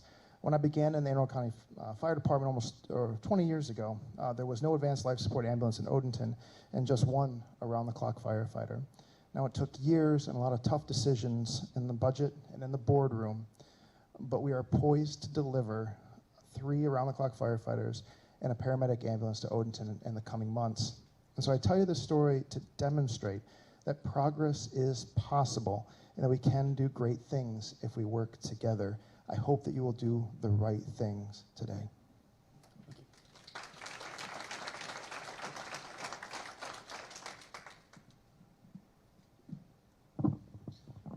I'm Jamie McIntosh, Vice President of Anne Arundel County Professional Firefighters. Good evening, Councilmember Homer and County Executive Pittman. We need more firefighters and paramedics. We do not meet the minimum staffing standard on our equipment in about 90% of our stations, and our paramedics are stretched near the breaking point. I work as one of the supervisors in our Fire 911 Center, so I see the results of these shortcomings every day. It's my job as a 911 supervisor to attempt to prevent these shortages from affecting you when you have an emergency. In the county, we average over 7,000 calls per month. Because we don't have enough staffing on each piece of fire equipment, We have to send extra fire engines and ladder trucks to each fire call just to have enough people there to do the job. This means that a fire call in Glen Burnie might pull the equipment from Waugh Chapel and Jessup, leaving those areas unprotected. If we had the proper staffing on each apparatus, more communities would remain properly protected when an incident occurs in another part of the county. Our shortage of paramedics is equally concerning. Over 5,000 calls per month are medical or vehicle rescue calls. Because of this vast number of calls and the long wait times at the hospitals, it is not uncommon for only 5 or 6 advanced life support paramedic units to be available in the entire county. As a 911 supervisor, it's my job to try to space those units out around the county to reduce response times. When you suffer a heart attack, stroke, or cardiac arrest, you need an advanced life support paramedic unit to help you within a few minutes. When our coverage is depleted like this, it's extremely hard for me to ensure you will get the resources you need in time. But it's my job to try.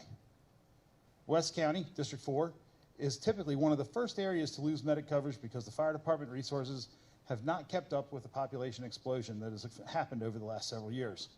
Since before BRAC began, only one county advanced life support paramedic unit has been added.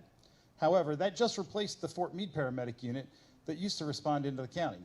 So there actually has been no increase in medic coverage in the area. Everyone can just look around outside to see the incredible increase in population now. To make the problem worse, paramedics are the hardest fire department employees to hire. Our current paramedics are overworked and many retire at their first opportunity. Our paramedics need pay enhancements to keep them on the job and to attract paramedics to work here. We need more firefighters and paramedics so we can make Anne Arundel County the best place for all people experiencing emergencies. Thanks. Thank you.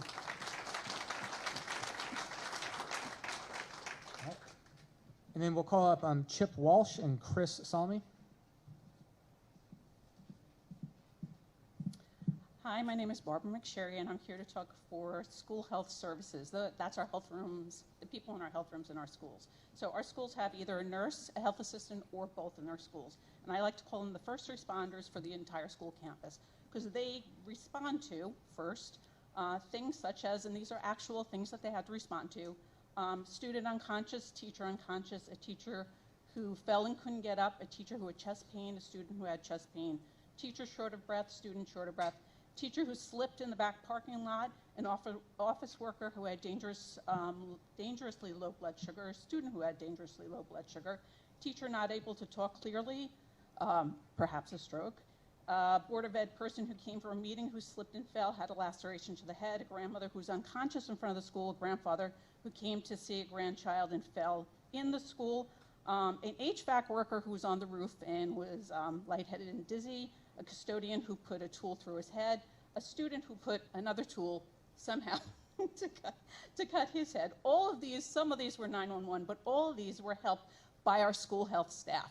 They're not just there for the students, although obviously they are there for the students. 30% of our students are medically fragile, but they have a right to be in our school. This is not a special center. This is our regular schools.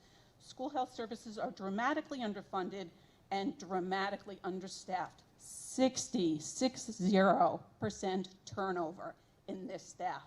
And we got to do something. That's crazy. We need to retain and recruit people. Besides those things that I said, while I have time, we have little stats, not too many. Makes me, I don't want to, numbers aren't great. But this is just the month of January, and this is only our high schools. 6,600 students were seen in the health room, 1,798 medications given out, tube feedings 120, catheterizations 44, diabetic care 565, 911 calls 10, staff help, and this is the adults that we helped, 88 adults that were helped in the school, 204 one-to-one teaching with our staff, the crisis intervention, social emotional, that's our mental health piece, 87. Crisis intervention, violence, and that's, I'm almost done, and that's 22. After our children have fights in our schools, we have to go and we have to talk to them. We have to see if they need medical care, and we have to attend to their needs. School health services, it's absolutely essential. They should not be contract workers. This is kind of crazy. We have to look at the 60%. We got to look at this and see what we can do for this. Thank you so much for your time. Thank you.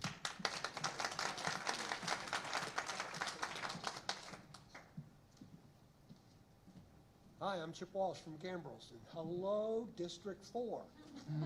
I was a part of District 4 for 30-odd years before the county redistricted me to 5, but I still feel it for you guys. You're welcome here. I'm here to talk about bikes. I bike ride for fun, I bike ride for transportation. Beginning in '88, I commuted by bike from my home in Gambrels to the train station. I would ride right by here in front of the high school. I think it's out here is Annapolis Road. And I'd exchange greetings with the crossing guards on my way down to the train station. On the train, I'd have people come up and say, hey, I wish I could ride my bike too, but the roads are so dangerous. And by gosh, that's true. Our roads force bikes into dangerous situations. I had one. I got hit by a car over here coming out of Dairy Farm Road. A woman was making a right turn on red, and she looked. I saw her turn her face and look at me. And then she pulled out. She wasn't looking for bikes. And then let's remember Adriana Saavedra, who was killed while biking near the railroad bridge, like 1.5 miles from here on Annapolis Road.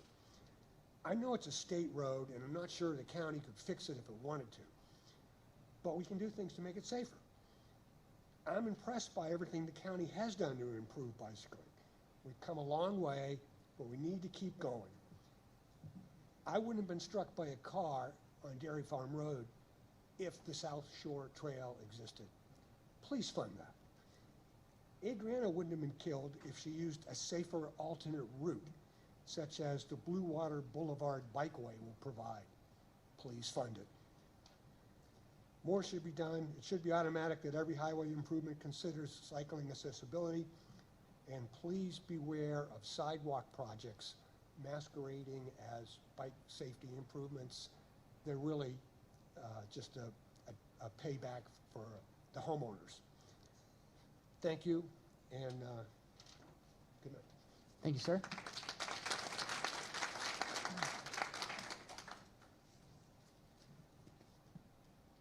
County Executive Pittman, Councilwoman Hummer, thank you for the opportunity to speak to you this evening. My name is Chris Salmi. I'm the 2024 Chair of the Non-Represented Employees Committee, advocating for over 1,100 non-unionized employees. I'd like to take an opportunity to thank you for detailing the personnel officer and the CAO to help improve our recruitment policies and procedures. While the bill has not passed, we are very much in support of that and everything that is to come from that. Just as the Anne Arundel's dedicated and hardworking teachers, library staff, and other labor groups, non-represented employees are asking for salaries that are competitive and raises that keep up with inflation. The Central Maryland region is no joke when it comes to pay. Previous administrations have left non-reps in a lurch. They made the decision to leave us behind when other labor groups received raises and pay scale improvements. We know you didn't do it, but we are asking that you take a lead in fixing the problem. We're asking for a change in policy or legislation that allows for one labor group to be singled out to not get a raise when other labor groups do get a raise. It would be a fitting legacy for the Pittman administration to fix this issue for once and for all, so we don't have another 20 years of will we get a raise or will we not get a raise? Thank you very much for your service. All right. So that is the end of the people who signed up in advance to speak, but if anyone who has been here feels so moved, they can walk up to the microphone and have your 2 minutes now. Good evening, I'm Alicia Moffer. I'm a resident here in District 4, heart of Odenton. I love living here. I love the train station, the library, the schools, everything.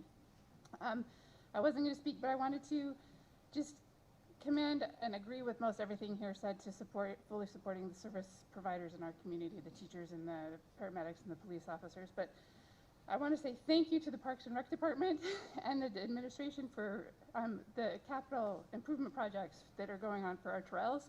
I'm an avid bike rider on the WB&A trail here. I look forward to the completion of the bridge over the Patuxent River. So please pushing for that. And also the South Shore Trail. I would love to be able to ride to the BWI Trail or the B&E Trail. I would love to be able to ride my bike to Watchapel, and I just don't feel comfortable riding on Watchapel Road. So I would really love to see greater connectability on our trail system. I loved the Youth Advocacy Counselor, Ms. Beweeks, her comments. The statistics behind my children also would ride bikes more if there were more safe trails for them to ride. They're not comfortable on the roads here. So thank you.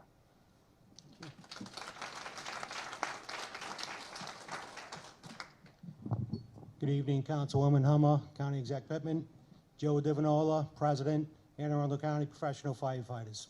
I represent Anne Arundel County Professional Firefighters throughout 31 fire stations in the county. The NFPA's minimum career staffing requirement on an engine, truck, or squad is 4 firefighters responding. In Baltimore City, Baltimore County, Howard County, Montgomery County, and PG County all meet that standard.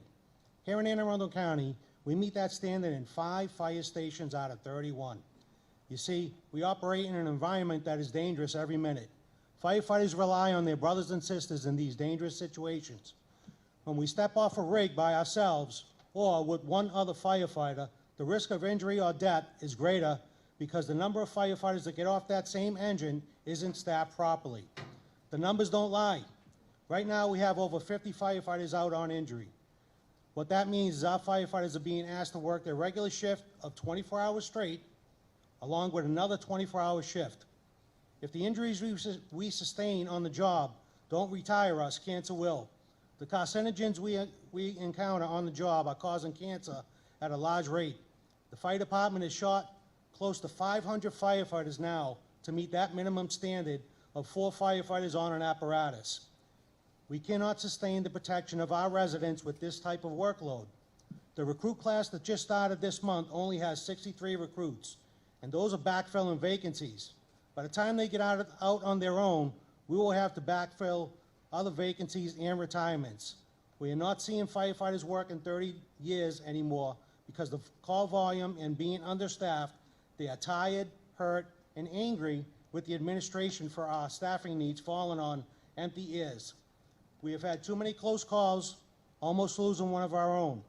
Baltimore City lost 5 firefighters in 2 years, and they go out the door with 4 to 5 firefighters on each piece. We have several stations in Anne Arundel County that go out the door with 2 firefighters on an engine. You know what that means? We are lucky. Luck is not what firefighters rely on.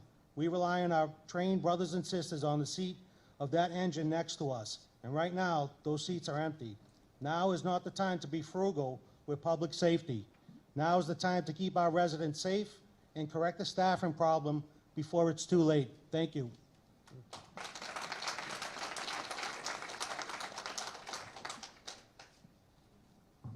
Hello, my name is Marvin Morgan, and I realize you've heard some important and urgent issues tonight, but I want to put Bacon Town, Law Merlin on your mind.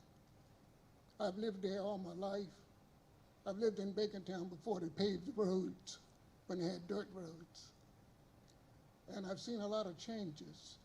I think it's because it's so small that it's been overlooked a lot. I think we didn't get the rec center until in the 60s.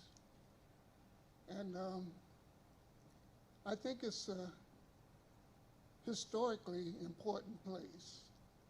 The grounds that the church and the old schoolhouse sat on was donated by the granddaughter of a freed slave.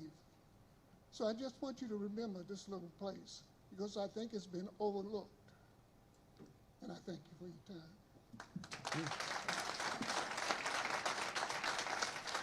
All right. Anyone else? All right. So we will begin to wrap up here. I want to thank everyone for the great dialogue tonight. Again, I think this is a great exercise in democracy. I especially love the one here in District 4. I don't live in District 4. I live right down the road in 7, but I sat right over where Miss Fleshman is for 4 years and ate lunch in here when I was in high school. So I love to be back here to see democracy at work. If you think of another comment you want to make, or if you did not make one tonight and you want to in the future, just budget-comments@aacounty.org. You heard our budget officer talk earlier. That gets looked at, they get read, they get compiled, they get given to the county executive and decision makers. So just keep that in mind if you have additional things you want to say. But now I'm going to turn it back over to our elected officials for closing remarks, and we will begin with Councilwoman Hummer.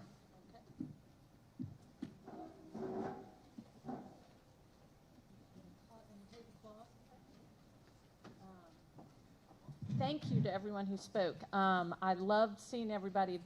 Many of you I know. Some of you, this is the first time I've seen you in person, but we've been messaging for a while about different issues, and so it's great to see you out here. To my Bacontown folks, I think many people here don't know about Bacontown or where it is. It is a gem of Anne Arundel County. It's a little historic pocket over in Laurel that is really just rich with history to have there. And I want to assure my Bacontown folks, I've already been meeting with y'all for a while. We've got things in the works. We're coming. And so it's around there, but I'm really grateful to see you out here. But Parks and Rec is very aware, and we're already looking to give a little love over there. And for those who don't know, come visit. There's historic signs, and you need to see that. But I also hear my traffic people who are out here. We hear that all the time. Sidewalks, I'm with you. Yes, Wall Chapel sidewalks need to be finished. Everybody agrees with that. My library people, all of my staff, school nurses, everybody, I hear you. I get it. And I think you're all absolutely right. We've got to get our most valuable asset is our people, and we have got to get our pay so that we are not losing people to other counties. We've got to show them that we are competitive with that, and we keep the people that are dedicated to our county and that we have spent all the time and money training. Let's keep them here to have that. So I took many, many notes. I'll be reaching out to some of you afterwards, even to get more information. And I am very grateful for your time here. So thank you so much. You can reach out to my office at any time directly and share your thoughts with me. And I'm happy also to meet with people further so that we can talk in more detail. But thank you so much for coming out tonight.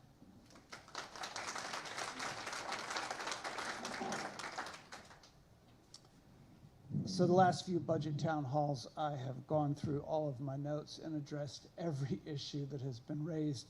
And it's been a long night, and I'm not going to do that tonight.